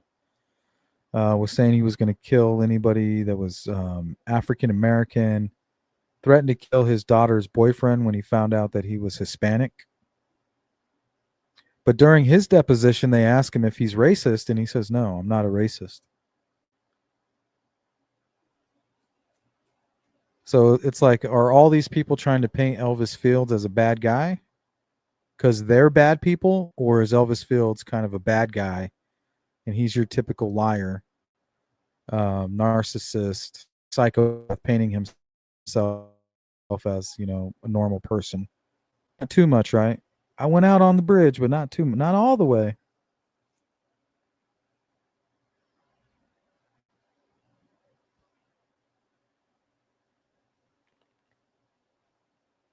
Claims some of his unusual Facebook posts are just decoration he likes to make. Elvis tells interviewers that he is not in a gang. Remember, that's what we heard. He said he was in a gang. He now has brothers. He was on a bridge with two girls. And the one named Abigail was misbehaving. Ferenczi and Murphy interview family members. Ex-girlfriend and mother of Elvis Jr. states that Elvis was fascinated with railroad trestles. He tried to get her to cross one near their residence several times. Daughter Tiffany stated that Elvis became enraged when he found out she was having a child with a Hispanic male. Daughter also stated that she was at Elvis's apartment once when he lived in Connorsville. He claimed there were demons in his closet. That's not the first time I've heard that from a psychopathic killer, that demons were in the closet. He then ran outside with a knife, yelling on the street he would kill any African Americans that he saw. Tiffany recalled that mom, was upset that Elvis had money to go to Lafayette, but no money to pay child support. On August 8th, 2018, interview of Joyce Moffett, Elvis's sister. In October of 2017, Elvis moves into the residence of his sister, Joyce Moffett, in Dunkirk, Indiana. Approximately 2 weeks after moving in, Elvis approaches Joyce out of the blue and tells her he was on a trail and bridge with two girls that were killed, that he was going away for a long time. In regards to the above statement, Joyce first denied any knowledge of Elvis telling her the above. She then started repeating what she heard her sister tell us. Joyce then challenged us to make Elvis take a polygraph. In quotations, and then you will know. When we told her Elvis has so far declined to take a polygraph, she began crying. She then yelled out and apologized to her deceased father and gave the above statement. So she's like crying and yelling at her deceased father and apologizing like, "Oh my God, your son is a killer," according to this report. August 2018 of Jennifer Melton per phone. Jennifer is Elvis's ex-wife. Jennifer states she was married to Elvis for 8 years. They had 2 children, Jason and Tiffany. She stated Elvis was constantly abusive toward her and the kids. His abuse got worse toward her after the kids were born. She states that Elvis chased Jason out of the house with a shotgun when Jason was 19 years old. When Tiffany was 16 years old, she had to pick her up from Elvis' house because he was residence with a knife, yelling that he was hurt. So this is like two people kind of corroborating that story. She stated that Tiffany suffered a spiral fracture on her arm while under the care of Elvis and his parents. Jennifer said that Elvis was diagnosed with schizophrenia, but he rarely took his meds as prescribed. He would go nuts when not on meds. Tiffany recalled that one time she locked him out of the house after he battered her. The remembered him yelling at her that he was going to kill her when he got back in. She believed he was in possession of a knife at that time of the incident. When asked if Elvis ever carried a weapon on him, she stated he carried a boot knife. Jennifer stated that she found it odd early in their relationship that Elvis and his mother would go to the bathroom together. Okay, so this is where I remember hearing that. So remember, this is Elvis's ex-wife. She has a reason to kind of badmouth him. But this, this is very disturbing. Jennifer stated that she found it odd early in their relationship that Elvis and his mother would go to the bathroom together. She claims Joyce and her years ago that Elvis's mother would perform oral sex on him when he was a young child. She does not recall which city Elvis was going to regarding a redacted statement, just that it was north of Indianapolis. She said Elvis owned guns, that they were all rifles, and she never saw any handguns. She stated that Elvis was an accomplished fisherman and hunter. He would often spend long periods of time in the woods. She heard after their divorce he would camp and live in the woods when he was homeless. All right, let's pause there.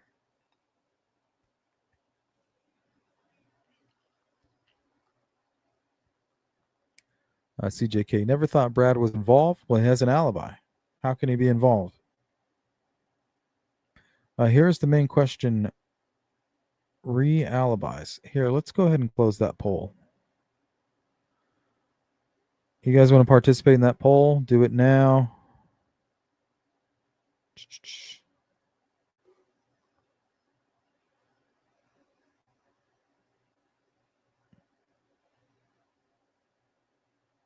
I'm gonna close it down.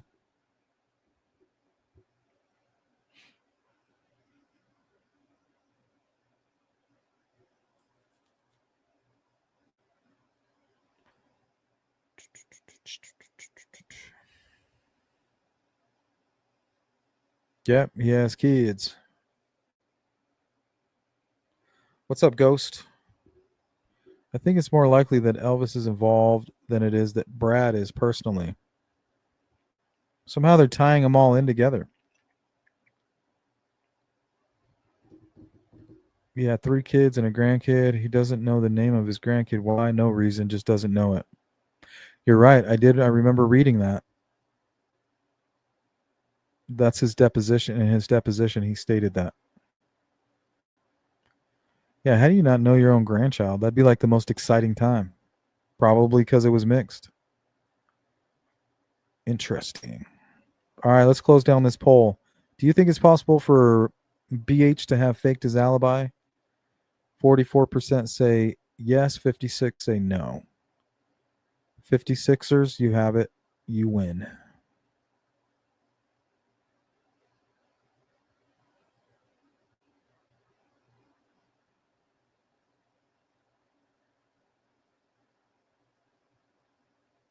Hey, Fishy, what up?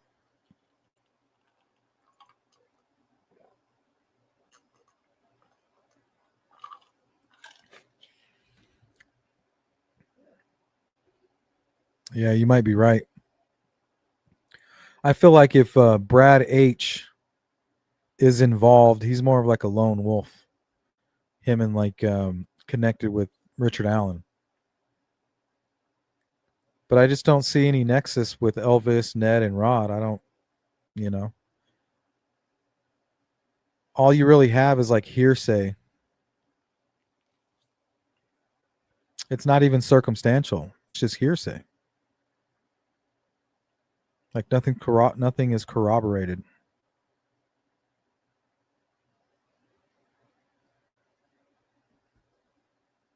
Which part? The Brad Holder faking his alibi? Absolutely possible. Is it likely? No. Possible? Yeah.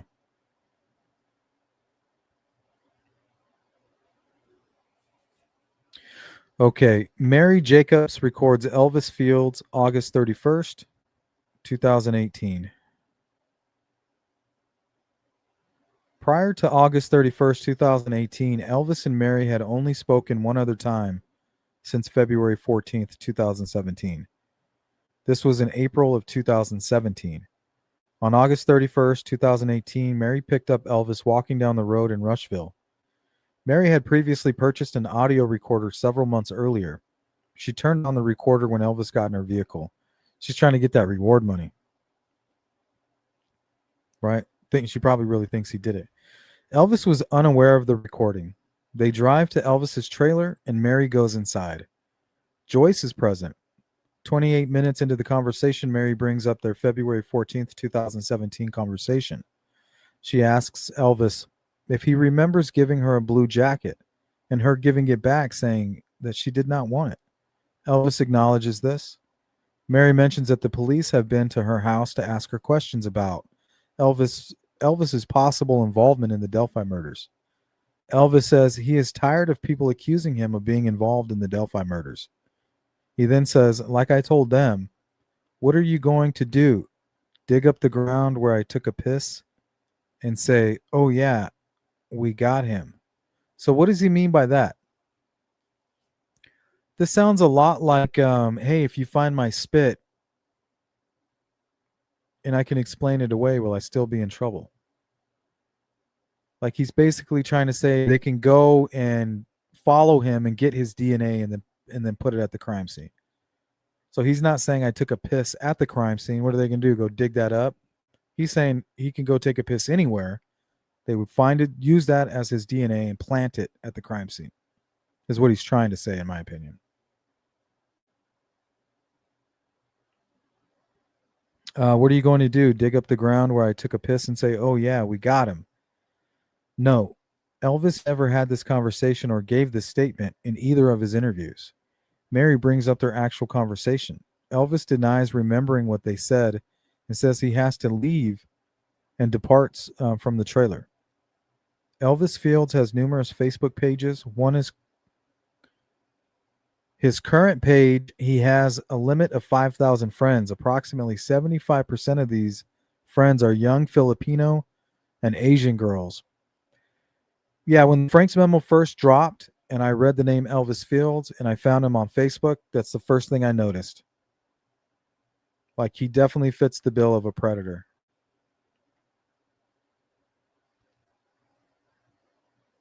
Makes you wonder if Keegan Kline was talking to anybody in Rushville or like near Battleground.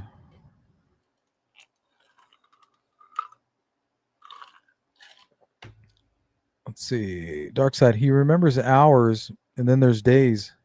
They're separate as how he remembers or something. Yeah, I'm not quite sure.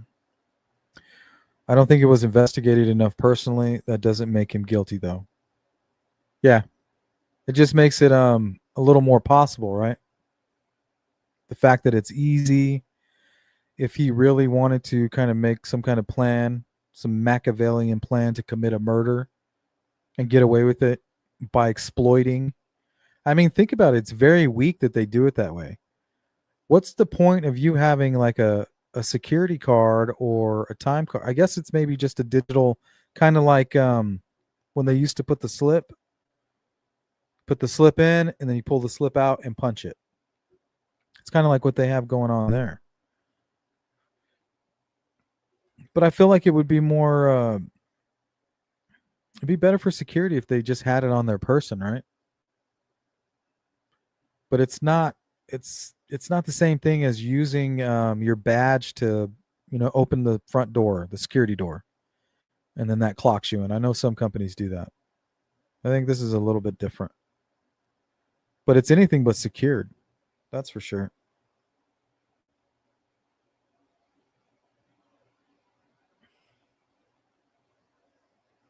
I don't think it's likely either, but for sure possible. Not even hard. Yeah, and that could even be the reason that he committed the murders, right? He's like, wow, He's like, I could commit a murder and have an alibi, and nobody would be able to do anything about it.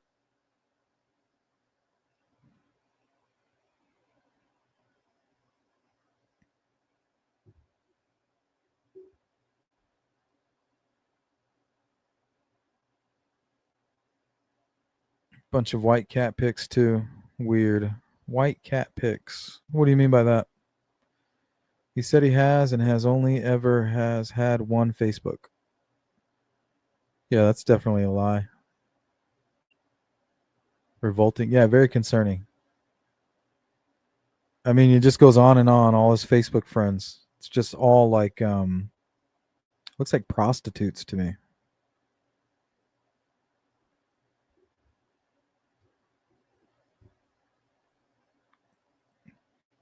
All right, let's get into Rod Abrams. Rod was living with Elvis on February 13th, 2017. Elvis and Rod worked for Ned Smith Paving Business. He was convicted of assault with a deadly weapon, a knife, and what is that? Osceola County, Florida? That's crazy. I wonder what Florida has to do with all this. Abrams interviewed by Murphy and Ferenczi on August 29th, 2018. Abram was agitated that we were talking to him at first, but calmed down. He stated that Ned Smith, Elvis, and himself were in Muncie, Indiana, visiting a sick friend in the hospital on February 13th, 2017. When asked if Elvis had his cell phone on him, Rod said yes. So right there, that can't be true, right? Elvis's phone was at home and didn't move all day, but it was active. Hold on.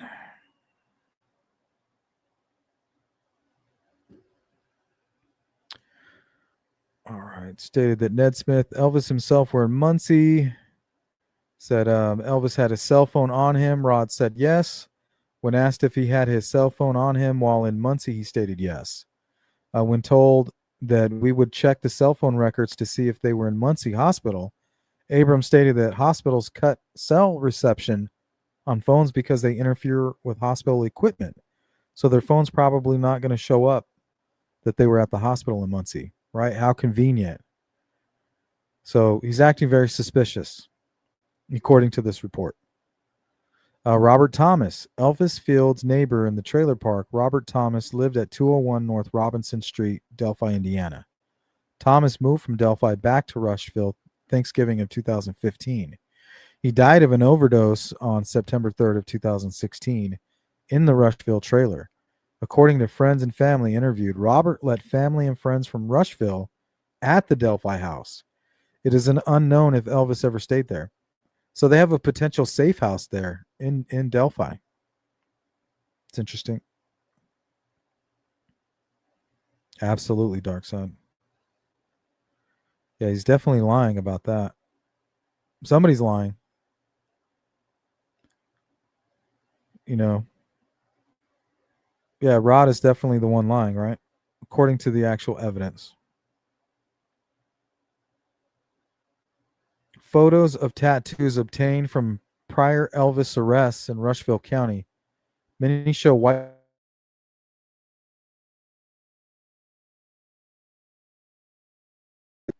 I think Elvis said he doesn't have any tattoos. He talked about hallucinating and that somebody showed him pictures of him having tattoos and that it was created by AI and that he was having like a mental episode about it. He thought like people were stalking him and trying to create like false narratives about him online. So yeah, he's got a few screws loose. He fits the bill. Put him in Delphi and we can talk about it further, right? Put this guy in Delphi. Because it doesn't remove Richard Allen from the equation. We're trying to find out who helped Richard Allen. Everybody's like, Richard Allen couldn't do this alone. Okay, well, maybe Elvis Field helped him. Well, no, not them. Right? No, it's not that Richard Allen couldn't do this alone. It's that he didn't do it. Right? It was a group of people. Well, who's to say Richard Allen wasn't part of a group with any of these individuals? Whether it's Elvis Fields, Brad Holder, Keegan Kline. Who's to say? We know that he's part of the equation. And that's all Holman was trying to kind of drive home in that interview. It's like, hey, we have physical evidence that you're involved in this. That's all we need, and that's all we're going to use. Your timeline and then this bullet here. If you don't want to tell us what actually happened, doesn't matter. You're going down because we can prove that you were there, which means you had something to do with it, which means legally we can charge you with murder. If you don't want to tell the world what happened, that's on you.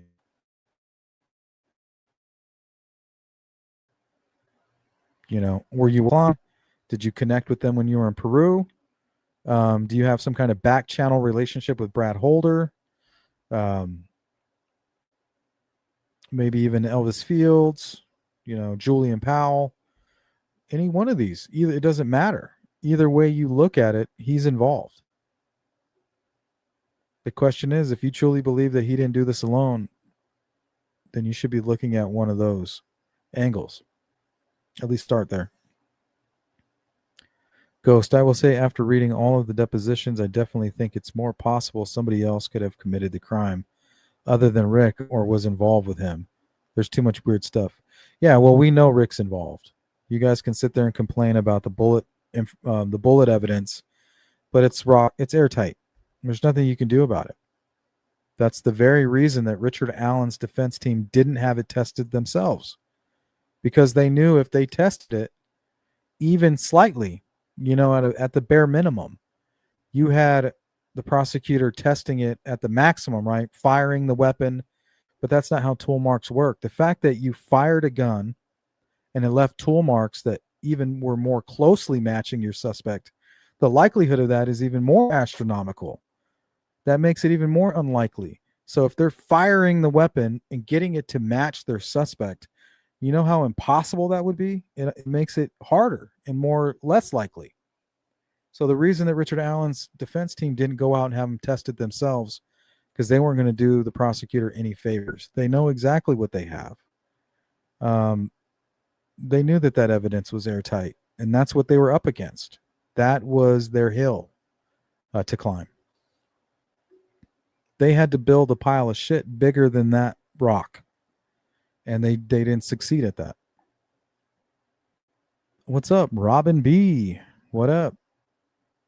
What is up?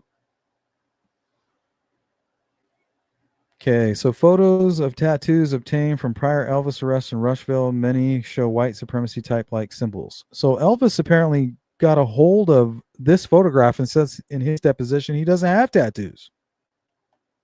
So this shit is confusing. Let's go to Brad Holder. I think this is page 3 of the Odin report, 12-page Odin report. Brad Holder lives in Logansport, Indiana. His son Logan Holder was dating Abby. Holder served in the U.S. Army with Patrick Westphal. Don't forget, Richard Allen is also a military man, right? Richard Allen is a military man. These guys are all military men. Both were deployed to Afghanistan, practices Asatru religion and is very devout to it. Formed an Asatru tribe called the Tribe of Gungnir's Path. Gungnir is Odin's magical spear, with Patrick Westphal. Holder makes his own Viking-style knives and weapons. Takes pictures of sticks, trees, and natural formations in the woods that he believes is Odin talking to him. Also arranges sticks into Asatru-style symbols and runes.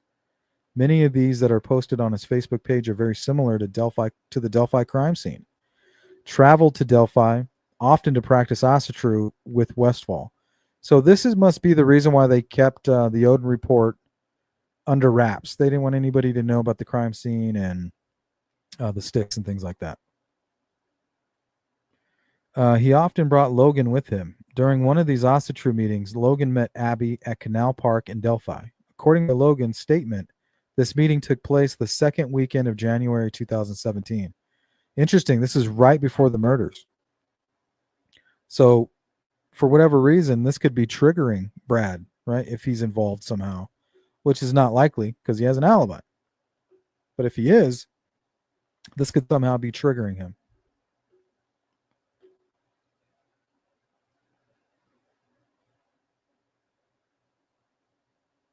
All right. So he often bought Logan. Logan met Abby at Canal Park in Delphi. According to Logan's statement, this meeting took place the second weekend of January 2017. Holder was a Vinlander hangaround. not a formal member or probate. Facebook post dated January 22nd, 2017, with Westfall in Delphi. Claims he was at work and got off between 2 p.m. and 4 p.m. He states he then went to Anytime Fitness, says he got a text from Logan, unknown time, 2:13, simply saying she's missing. Other known Facebook page name, Steve Rogers. So this is also incorrect, right? So we know now that he clocked into work at like 4:55 a.m. and clocked out around 2:45. So he wouldn't have been to Anytime Fitness until sometime after 3, around, early 3:15, 3:30ish. States he went and says he got a text from Logan. So what he's actually talking about is the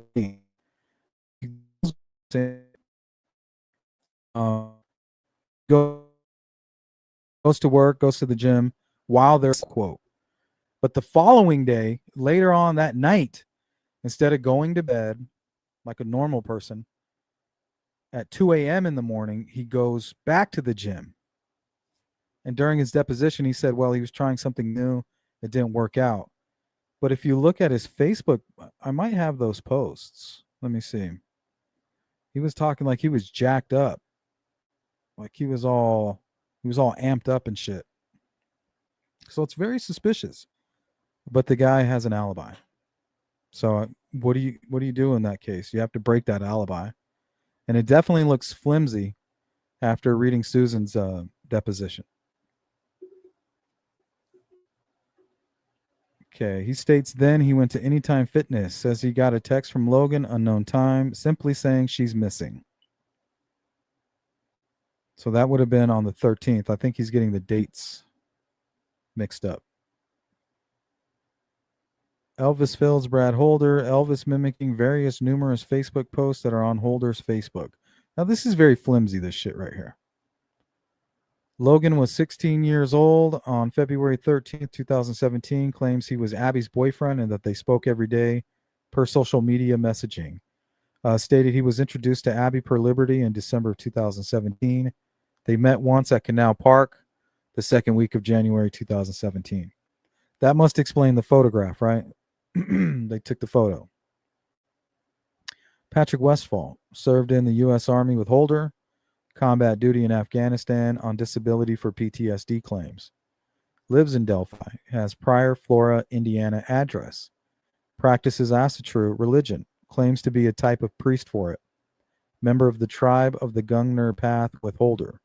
Appears with Holder approximately 10 times in photos with Holder prior to 213. He appears in none after 213.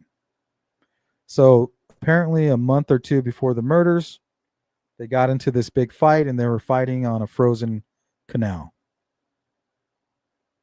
And apparently that's what his ex-wife kind of twisted into this whole, whatever you want to call it. She kind of distorted it or whatever.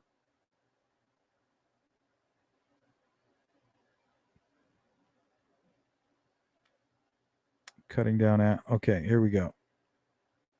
States he is often in the woods around the Monon High Bridge with kids, has video on Facebook page cutting down ash trees in the dark with a chainsaw.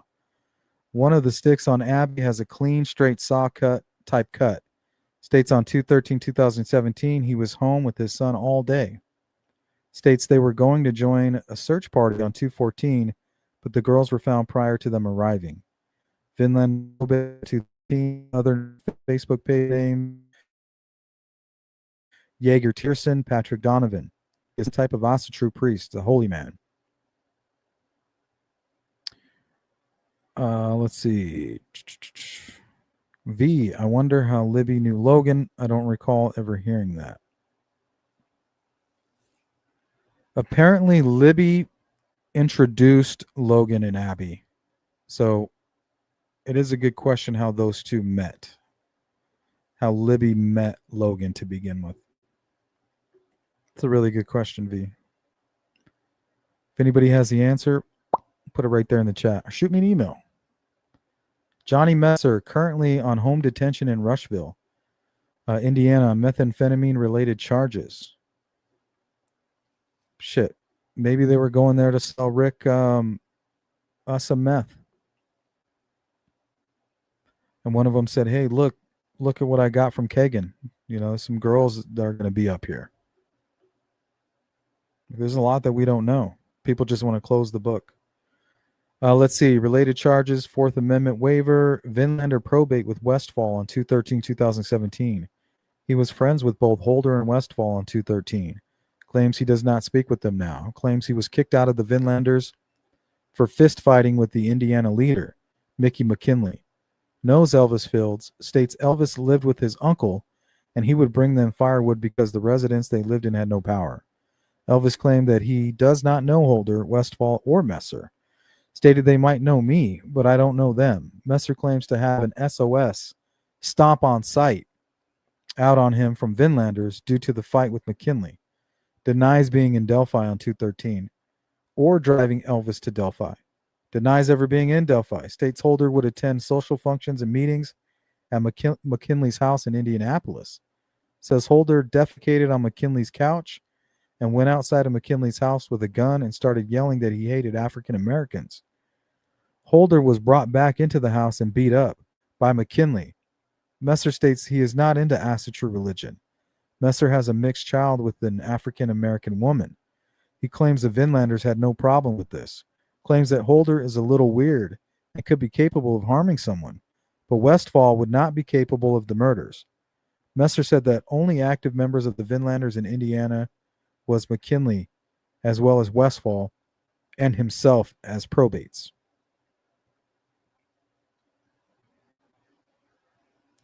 The fact that Richard Allen was watching movies about kidnapping people and his searches, plus Allen confessing 61 times. True that. He still hasn't really said he was innocent. The only time you ever hear him try to say he's innocent is when he's manipulating his family. And it's after he said he was guilty. For instance, he calls his wife, says, hey, I need you to listen to me, right? I just want you to know that I did this. I just wish that I could apologize that they would let me apologize to the family. Nobody's taking me serious. She says, don't say that. Stop saying that. Hangs up on him. Like, I'm calling your attorneys. Attorneys talk to him. He calls back a day or two later. Kathy's like, hey, hon, what's going on? He says, I had the weirdest dream. I had this dream where you kept telling me not to talk, to be quiet, and that I was confessing to the murders. And she's like, no, dummy. That wasn't a dream. That happened the other day. You confessed on the phone. And then he starts talking about, oh, they're poisoning me. They're going to win the fight against me. It's all this like sick manipulation is all it is. It's obvious. What's up, Robin Sleuth? I have a quick question. Since the trial and sentence taking place, if another person was involved, could they indict somebody if they were involved? Absolutely. Absolutely. If Florida is involved, Dan Howard is the connection between Richard Allen and Odinism. Elaborate. Possibly Abby wanted to ride horses on Logan's farm. Confessions play really big on the juries. Absolutely. And that's what I hate about juries. Like, there's really is no such thing as justice when it comes to a jury. I would really prefer 12 experts who could admit their bias, set it aside, and help explain the facts of the case.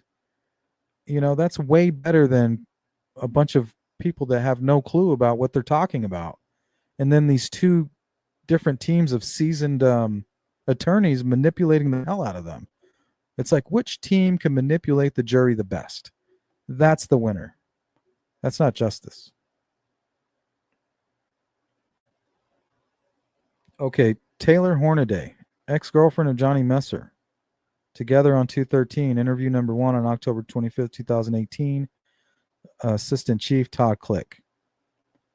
Taylor stated that Messer told her that the police had questioned him regarding the Delphi murders and that he would probably be calling her for an interview.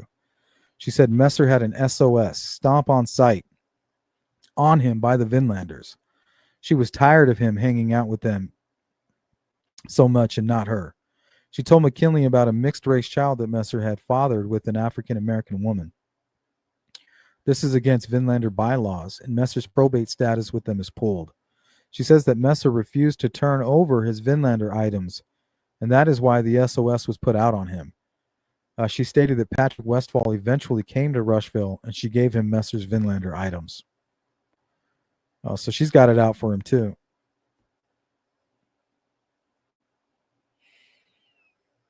Taylor had gone to Vinlander meetings with Messer, held at McKinley's house in Indianapolis.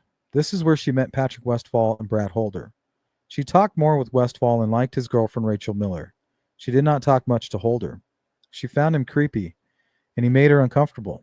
During one meeting that Holder did not attend, the other Vinlanders brought up that they heard Holder was a possible suspect in a murder in Florida.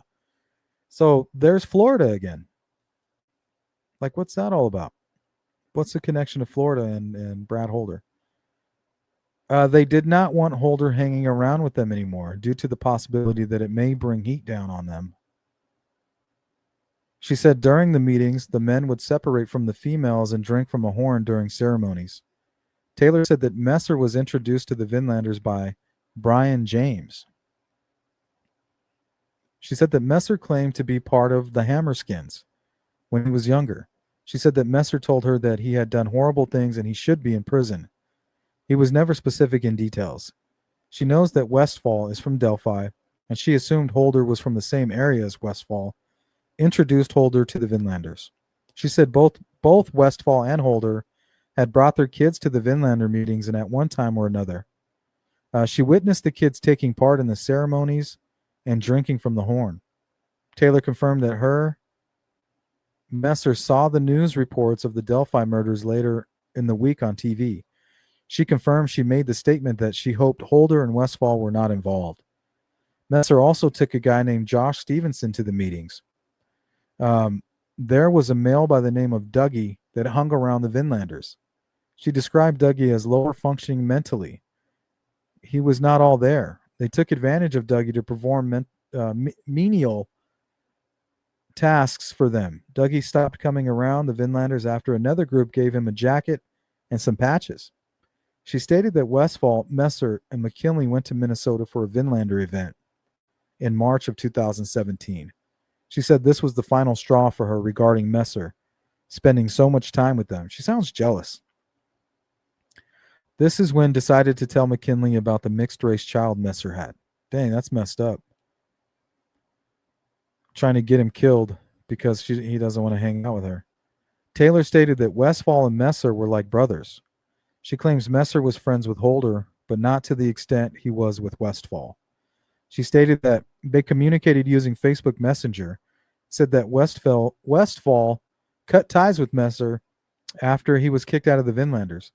However, she did not know if they started talking again after her and Messer broke up. She states that all the Vinlanders were into Odinism.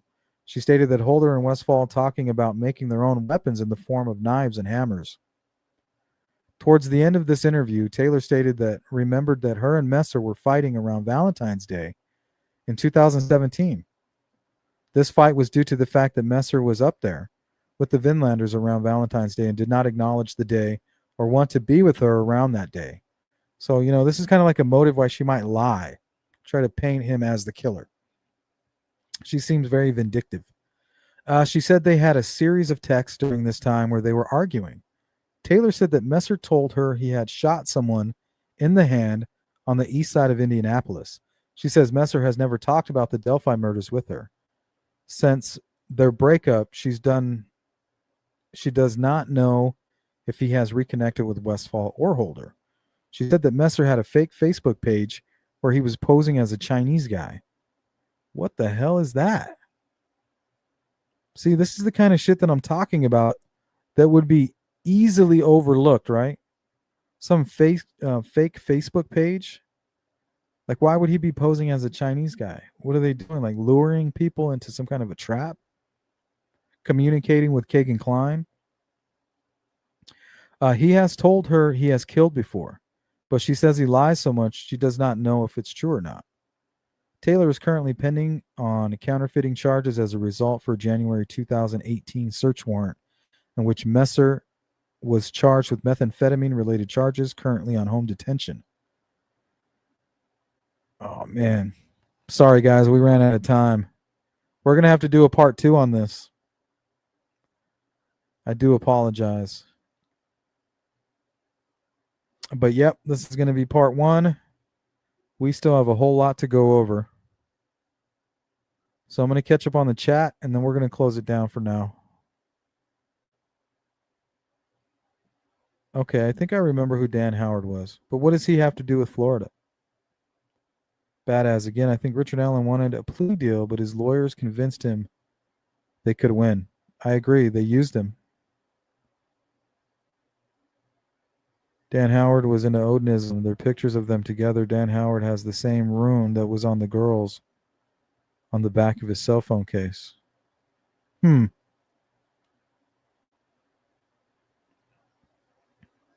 Kathy Shank pulled the tip. Welcome in, Lane. Kathy Shank pulled the tip in 2019. It's in the file transcripts. They wrote cleared at the time because that's when they did the geofencing and saw that Richard Allen was back at home. Well, that's not true. Part of that's true. But I don't know why it showed that she pulled it in 2019. There might be an explanation for that. The guy that took down Allen's info wrote Allen's name as his street name.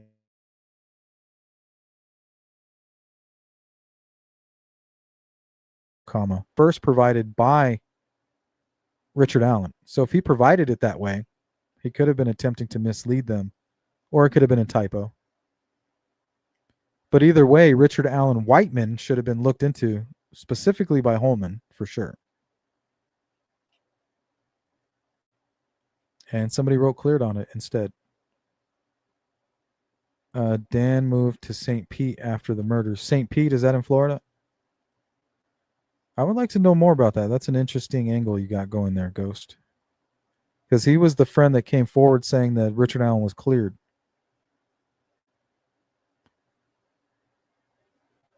Yeah, that's really weird, Don.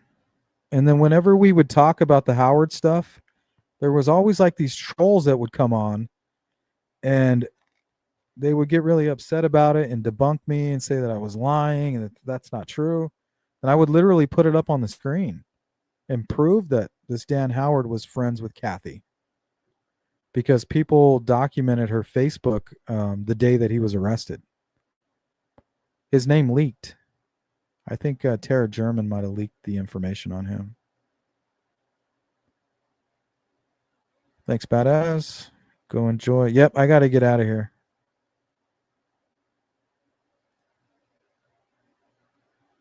But don't worry.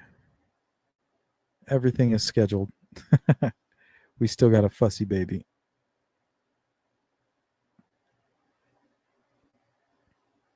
There's pictures of them together with weapons and face paint. Send it to me, Ghost. I want to see this.